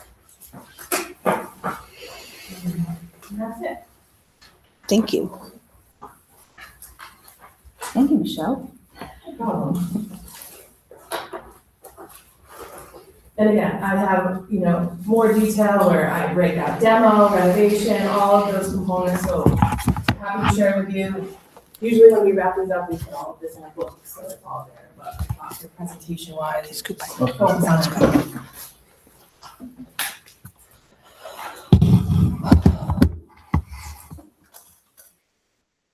Thoughts from the task force? The more I hear about the Bakerville site, the more I feel like it's not worth renovating. I mean, there's so many obstacles there. You can't have a septic system. Yeah. I generally agree that looking at, you're doing a good job of trying to figure out how to make things work at the Bakerville site. But it feels to me that if we don't just kind of keep it as is, if that's not a viable path forward with just trying to, make any of the interior adjustments, I know we've talked about the portables can't be certified. for much longer. Can we touch anything in the main building for like some of the facility conditions that need to be upgraded without kind of like triggering an issue with like certifying the portables? Yes, so with the renovate as new, we can't certify the portals, but if you were Right. just doing facility conditions, it has nothing to do with the portables, yeah. Okay, that, I Yeah. wanted to be like very clear about that. I mean, the like, asbestos issue is your biggest problem, what? the asbestos issue there, because any work you Right. do, you're gonna go into abatement. Right. And especially if you did do, and when you do renovate as new, if you did that, you have to sprinkle the building. Right. That's huge. Yeah. But that's in your numbers. Yes, it's in the facility condition numbers, yes. And it's in, when we renovate as new, it would be in there, yes. I think regardless of whatever options we think of, those portables would have to be replaced. And so you would have to do something to replace those. If So you intend to keep If it you as a intend to keep school it, for yeah. 20 years. Right, you would have to do something. Right. Regardless. And I don't necessarily think that's a fiscally responsible thought. And it's such a small, site, what, five acres? Yeah. It's such a small site to start with. I have another dumb question about the portables, which is like, if they needed to be replaced, could they be replaced on the existing foundation without like a lot of disruption to the like interior school? New portables. Basically, yeah, like just like, is that, again, if, Potential. I suppose it's possible, it probably needs a structural evaluation, does it line up Yeah. with new portables, like but what we're looking at right now in terms of like keeping the school open as is, serving the student population, is like rebuilding that, and that's like a pretty like advanced phase construction project, that like I don't think anybody had the appetite for, but like in a scenario where like if none of the other options are appealing to the town, generally speaking, for whatever myriad of reasons, like what are I'm just trying to understand what the options are for like not leaving them the way that they are, with little disruption if it was still being used as a school. yeah, it's a tough one, I mean, I think there could be potential for that, but Yeah. I wouldn't count on it, I guess. Yeah, Yeah.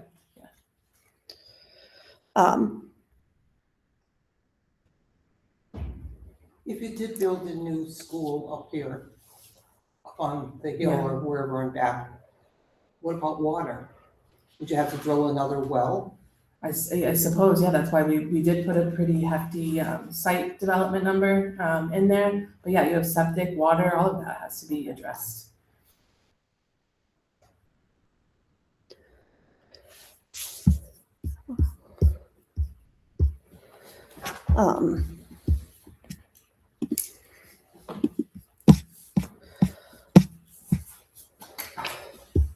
So I'm just going back through the other options. Anybody else can speak. I'm not trying to hold the floor.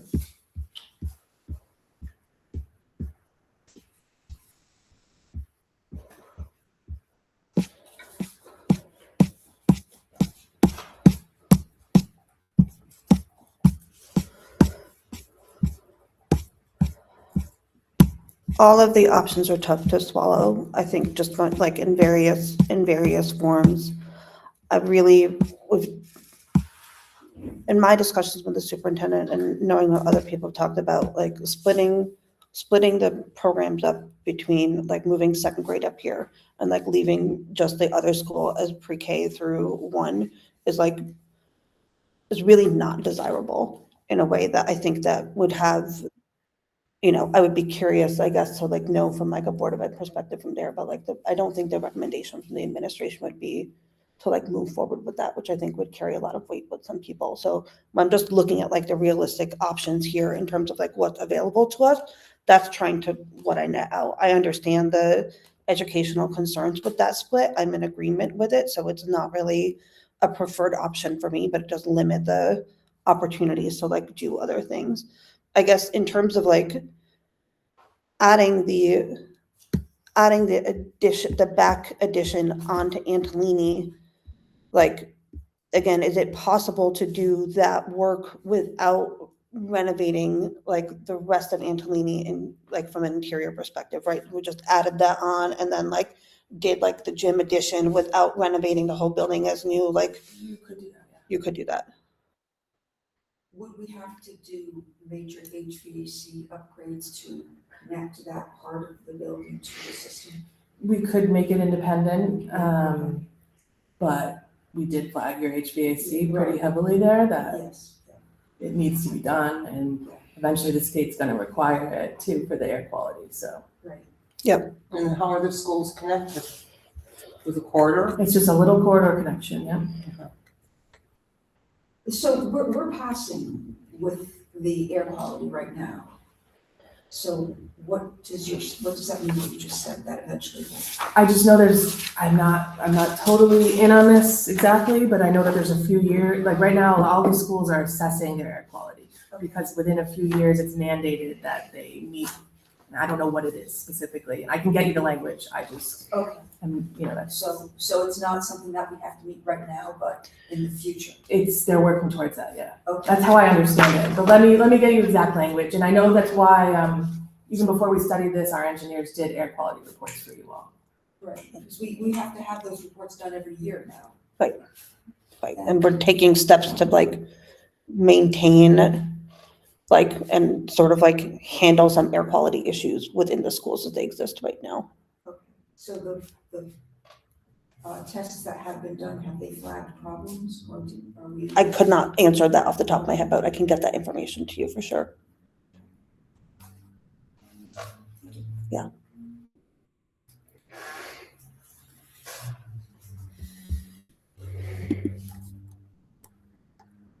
Because I think what you are asking, that was kind of what I was going to Right. think about.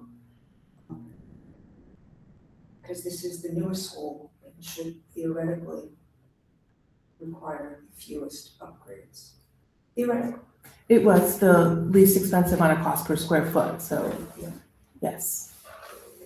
It's just a bigger school, so the number looks similar.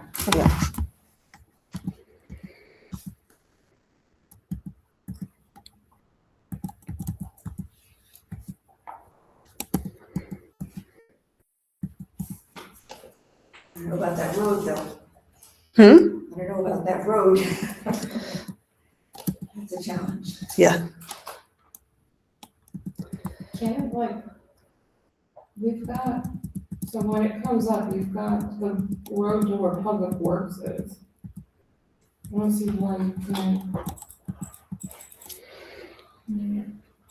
You mean, and then exit out on the other side of the firehouse?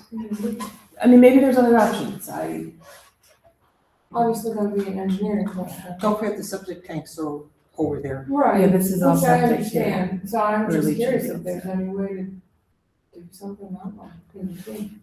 It's not it is a recommendation. Yes. It is also a recommendation, And there is right? a- Should like planning for it as like something that like they're recommending that we would do, but like doing this work up here does not mean that we would have to solve for the road, and I will tell you. right? Like, I there- mean, again, I think it's like every other recommendation, we take them all under consideration. I agree that it is good to look at it, but like if we look at it and it's cost prohibitive given the site and all of the other stuff, then I think it just wouldn't be included in the plan. I would Yeah, trust and it's whoever not gets to half- that it's point not to make half. that decision, right? There are districts with one way in and one way out of their schools, so. Okay. I just think you're adding more and more population to it, and I think it's important. Yeah. Well, but I think this school used to have those kind of students up here. What do you mean? We had students like that up here. The Okay, volume of how- students. Yes, yes. Yeah, so I mean, no one remembers any major issue, I mean, Yeah, Right, no, that's- I agree that, I mean, common sense and safety wise, 2 means of egress. Yeah. Kind of standard, yeah. Should be evaluated. It should be, But think how many Consider- streets in town only have one way in and one way out. Yeah, I just think you're asking for trouble coming out above Timberline on 202, the amount of accidents at 202 Right. and 219, the way that it is with the stoplight. You're gonna have something coming out below that, people speed up that hill, you're asking for trouble. and I recall on GIS that there were other property owners before you get to the road, so that's why I think I picked this side. Yeah. don't quite remember, but I think there's some funky property lines. These are not like, I mean, I guess this only like reinforces that, like, these are not like final site plans, they're No, just no. options, and again, like, And that's why I did start dashing it, because I was like, I don't want it to be like a set thing, it's just a recommendation.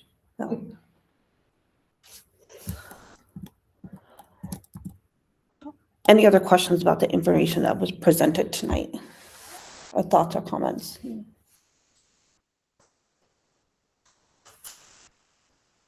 I'll just keep staring at it. No comment. So then I will re-ask the question, which is, does anybody, part of what we need to do is like narrow something down. I know you mentioned that the Bakerville site expansion seem like, I mean, the more we It's like a learn big about it, ask. It seems like the less sense it makes to invest in that site. Well, I agree with Mary Beth. would you, we can take action and strike those, and we can take a vote on that if everybody wants to weigh in. I mean, I know that, what? Do we have a quorum? Yeah. Okay. There are 6 of us here. I would like to see, well, obviously looking at the overall summary that we're after. Sure. Maintaining facilities the way that it looks, with Bakerville being renovated new and no one addition to replace the portable. Obviously, that total, that last column is pretty much the least amount relatively compared to the last one for E2, depending on what option you make. I would still be curious to see what those maintenance costs are if we were to do those types of things. And so I think before that complete option of A5 is eliminated from our purview down the line, because I'm sure there are gonna be a lot of people, well, I'm not sure. I anticipate that there could be that as a popular option, excuse me, because of the price tags for certain things. So I'd be curious to see what the maintenance cost of that would be. Obviously, it would be higher, but if people don't wanna spend the money now, then they're gonna be spending it at some point anyway. And so I think that would be a good figure to see, to weigh in on the decision for that one.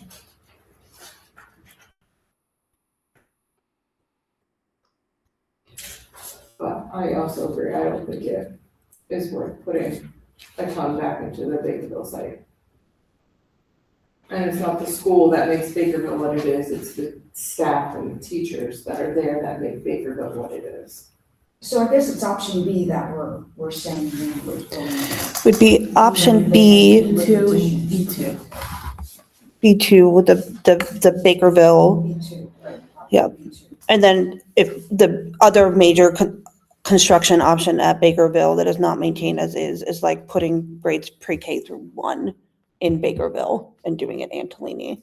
So those are those two things I would strike, that basically either consolidating everything at Bakerville, K through 2, or pre-K through 2 or pre-K through 1. Those are the things that I would recommend that we just stop exploring. Yeah, we just added in, Carrie wanted to add that in to compare with the New Hartford. Of course, but I think, I agree, and I think it was worth the exercise. Like, we now know and have explored a lot of options, and I just think for the purposes of like getting us closer to a decision, like they are the least reasonable options, from my opinion. I think we should,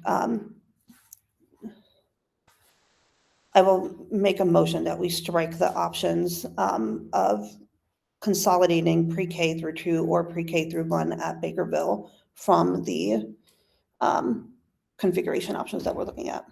I'll second that. I'll second that. Any further discussion? All those in favor? That's unanimous.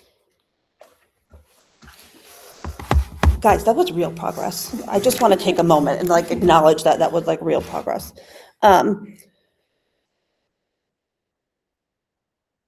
Okay. Any other thoughts on tonight? Or do we want to hold until we get the additional information? I don't know why I'm looking at you. I know this isn't your choice. I'd want more info. Hmm? I want more info personally. Okay. On what? Of that first meeting of Board of Ed next month in 2 weeks. All right. I'm going to move on. Thank you. Thank you, everybody, for that. I'm going to move on to the next item under new business, which is the discussion of our BOE employee survey results. So I don't know who's presenting those. I think I will turn it over to Sam. How we did that last time? we emailed it to everybody. We did do a brief overview of it, but then we emailed. Now, I know we've had time in between our meetings for once. But obviously, sometimes more time isn't helpful to go over things.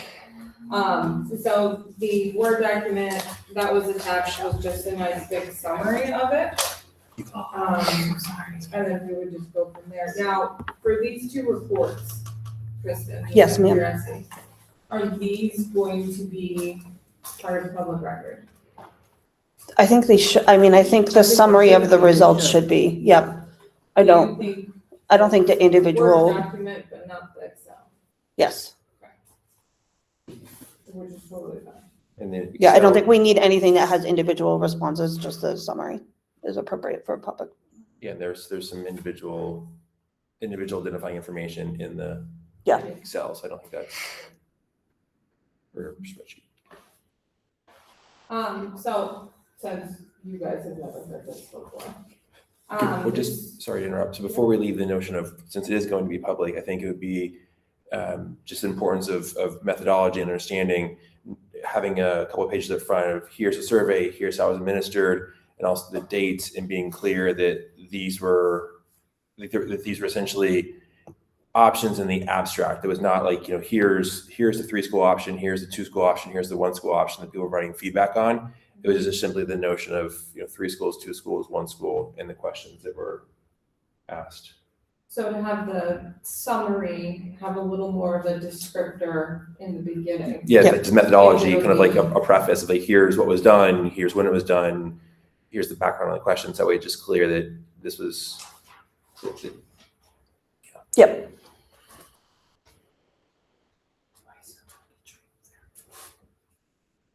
We're not sharing anything right now.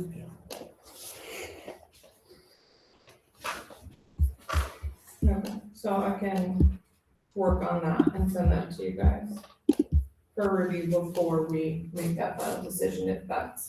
Yeah. Okay, I would rather have everybody's input on that. Sure. Yep. Before we, something like that. But there were, of all of the different staff numbers, or of all the staff that we have, we really didn't get as big of a response as I hoped. Because we didn't have a ton of responses, unfortunately. So I think there were a Thank couple you. of reasons for that. I think it was the end of the school year, which is chaos Right. for teachers, and it was a short turnaround time.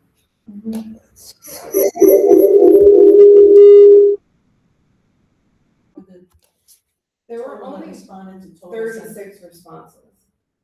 Out of Out of 100. No, well, it's all staff, so I think there's a couple hundred. Well, I just highlighted, So no. I don't have those numbers at hand.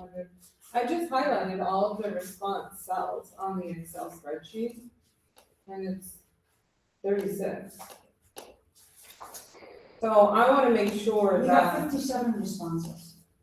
okay, We distributed 97 surveys, and we got 57 responses, which is a reasonable response rate. It really is. I would, yeah, there are those, pending factors for that end of school. And all that, so for that, I would like to have those numbers included on.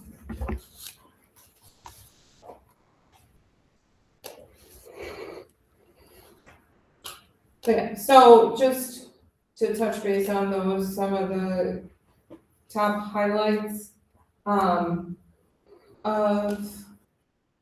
it seemed like the overall response was in favor of some form of consolidation. So either consolidating to 2 schools or 1 school, and then there was a small group that just said maintain what's going on. There was a concern noted in a few of the responses about cost. And I had an opportunity to talk to Superintendent Sousa about that. Just as an aside, and he said that probably has a lot to do with people worrying about staffing cuts.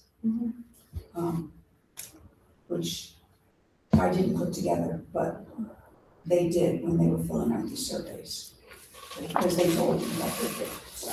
Yeah, because they're with strong support, while they see the benefit of consolidation and wanting to preserve some degree of that neighborhood school structure of what we currently have with our little individual ones.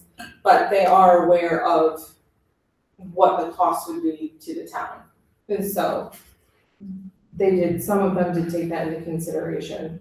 But some of the top concerns were staffing changes and layoffs, facility capacity, and increased classroom sizes. And so I know that's something that we're cognizant of as far as how big classrooms would be and making sure the facility capacity is utilized properly.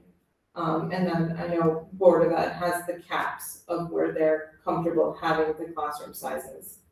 And I think we're in full, I think we're. Those are built into the contracts, actually. Right. So all of that would need to be, One of the things that surprised me about the results was, the overall biggest concern was just the condition of the general classrooms. Mhm. And I expected it to be number of special ed classrooms or, other limited specific needs, but it was just condition of general classrooms. So when you talk about renovate, that's what they're looking for. But legitimate things like, outlets, probably not so much in this building, but in the older buildings where the outlets don't work for newer technology setups and things like that. And same with temperature control, that was another big one. Yes. Yeah. But, so I'll tweak this to include some of those, more of those statistical numbers as far as number of surveys that went out, responses back, and then elaborate on the methodology. Great. And going with that. So, to do with that. thank you.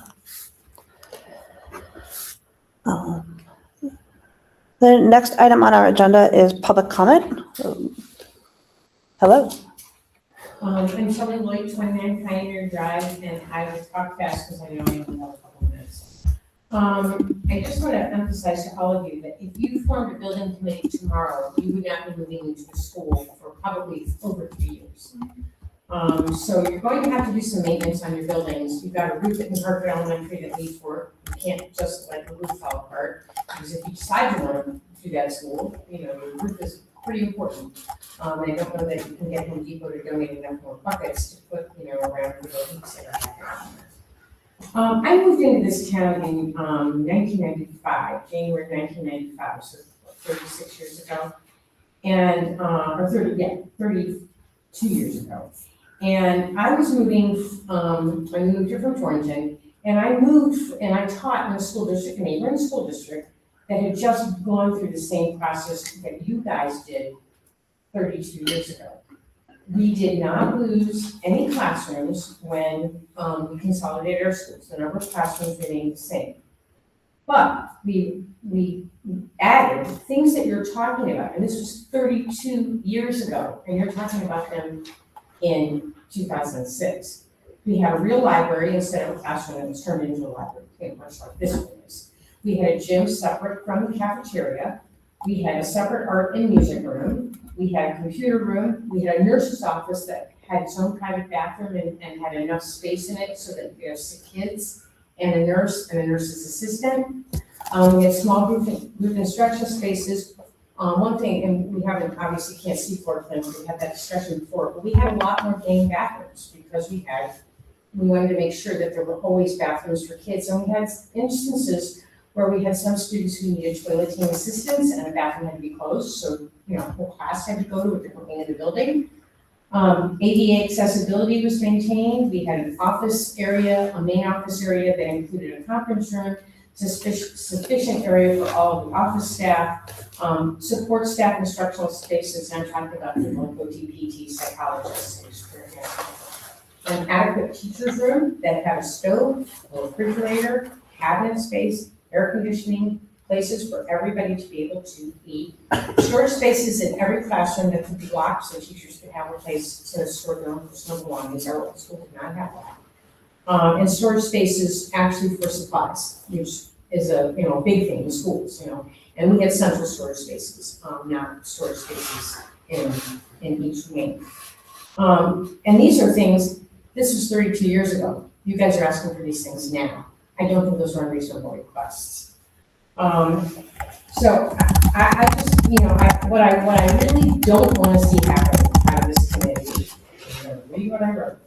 What I don't want to see is that nothing happens, because that's kind of kicking the can down the road, okay? And if nothing happens, you're going to be in the same boat that kicking the can down the road that you were in 10 years ago.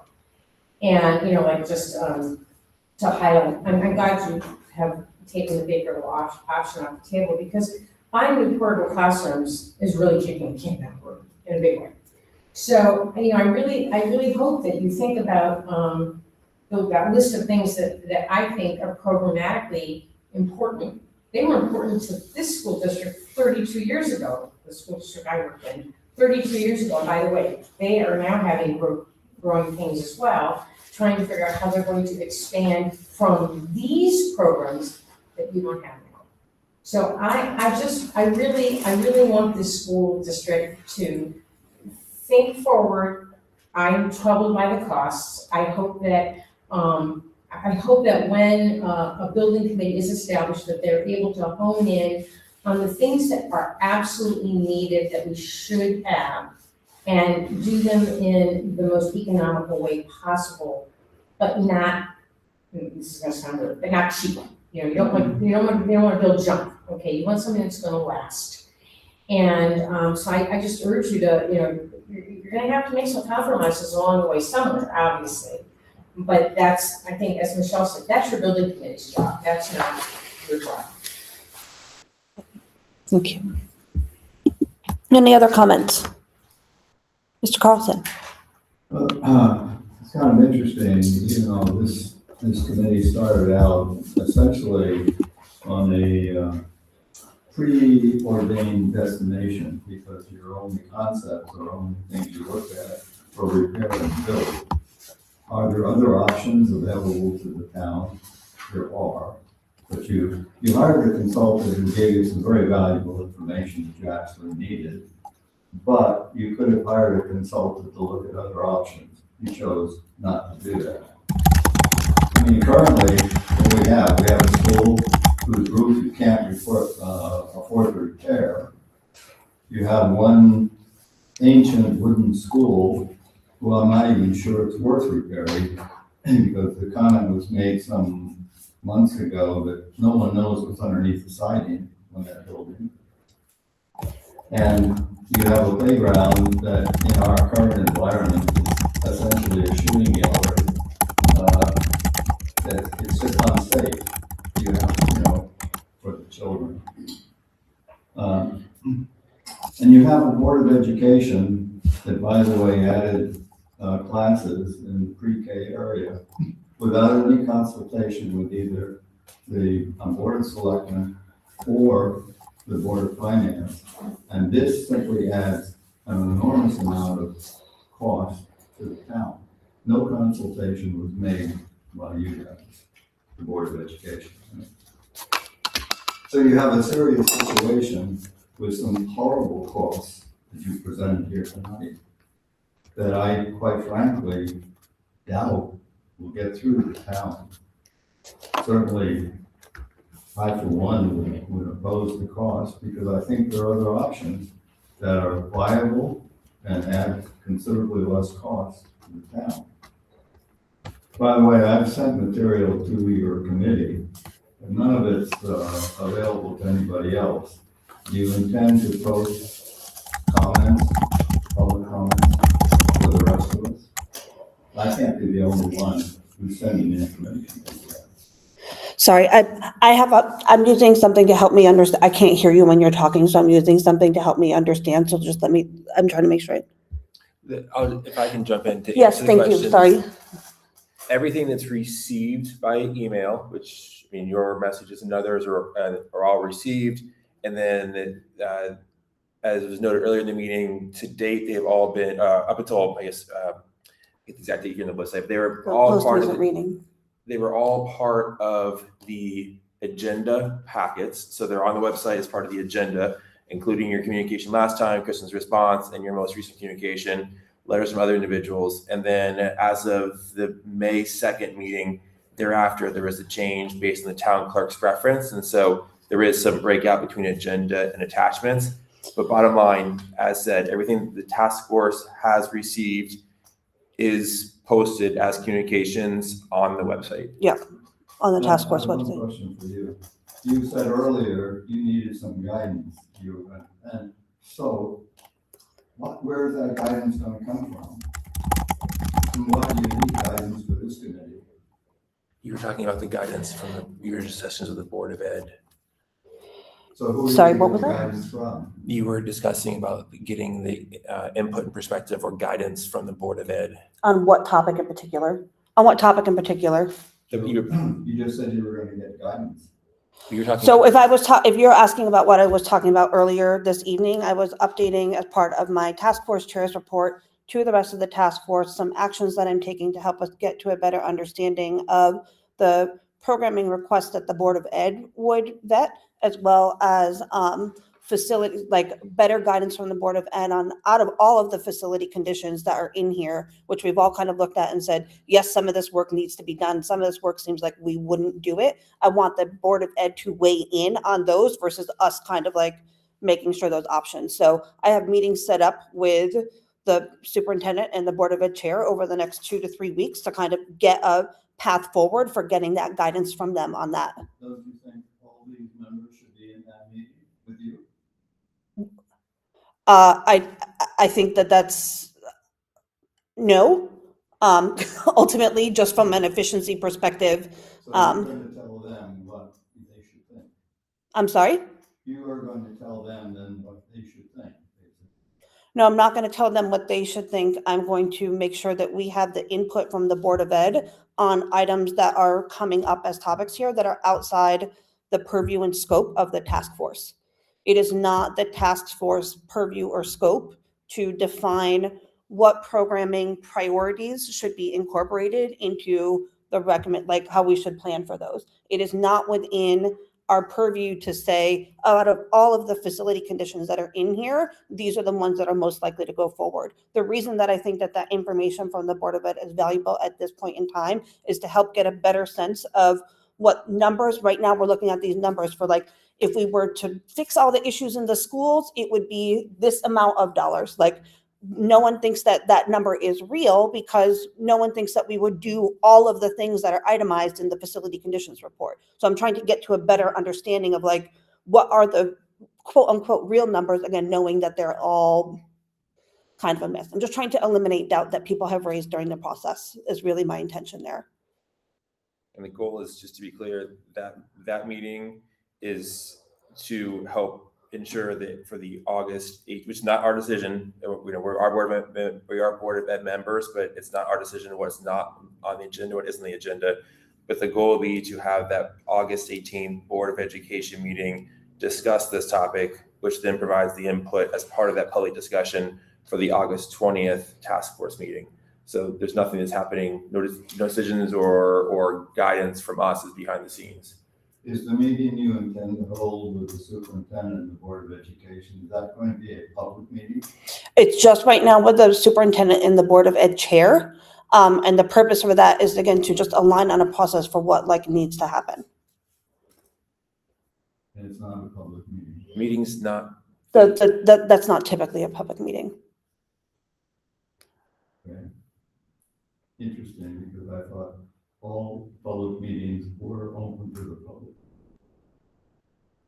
But So- that, from my understanding, that meeting would set you up for discussing these items at a public meeting on August. Right, if it goes before the Board of Ed for like further input and discussions, that will be part of the public Board of Ed meeting.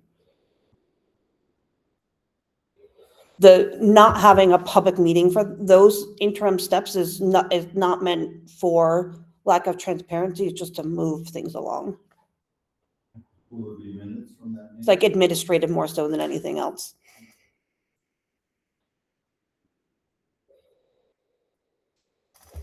Did we answer all of the questions that you raised tonight? I think so. Okay.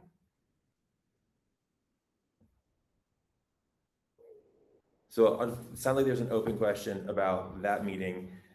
Right now, Kristen did accurately say there's a meeting that is for that first week of August.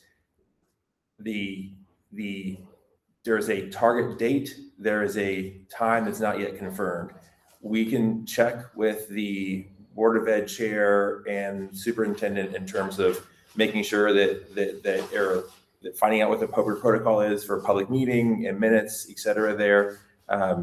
Again, the goal as I was part of that, the goal that Kristen and I had as liaisons to the Board of Education along with Penny was to help identify a need for discussion and input and in turn allow that happen at the August 18th meeting. There's no perception, if there's a perception of something happening behind the scenes or not transparently, that was not the case. And so just to if that is there, please say that. And that way I'll help make sure that we have minutes or it's made public or whatever. But again, the goal was to help set up the discussion for the August 18th meeting.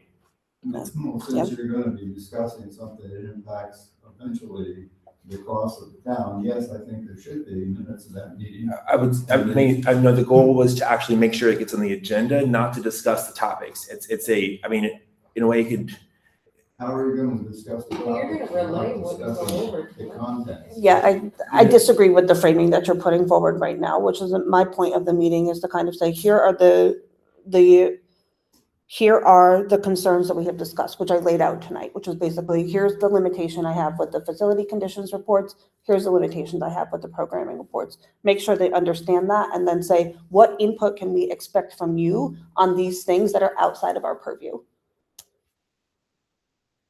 I'm not disagreeing with that. Yeah. This is where the meetings hasn't been scheduled. There's not an agenda. So in hearing that, then if that is the agenda, then yes, that would lean more toward having a meeting that was minutes. I take guidance from any other board members in terms of how to approach this in terms of minutes or public or not. We're just simply trying to advance this toward a meeting. From what you described, it sounds like a meeting that if I were on this committee, I would want to be there. That's just me. Thank you. Anyway, thank you. Thank you. I have to bug out too. I need to get back to Ken. Oh, it's campus. What? It's campus. Yes. Have fun. Have fun. Any other public comment?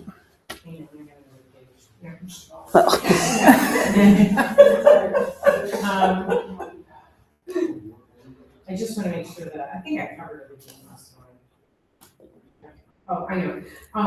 Shelley Lloyd, 29 Pioneer Drive. One of the comments that was made is about something about feeling good about the cost. I just want to go on record saying this is going to be costly, even if it's a little bit costly. Okay? And I think the idea that people are going to feel good about the cost is probably folly. It's, sometimes you have to invest in your infrastructure. Our schools are our biggest infrastructure in town.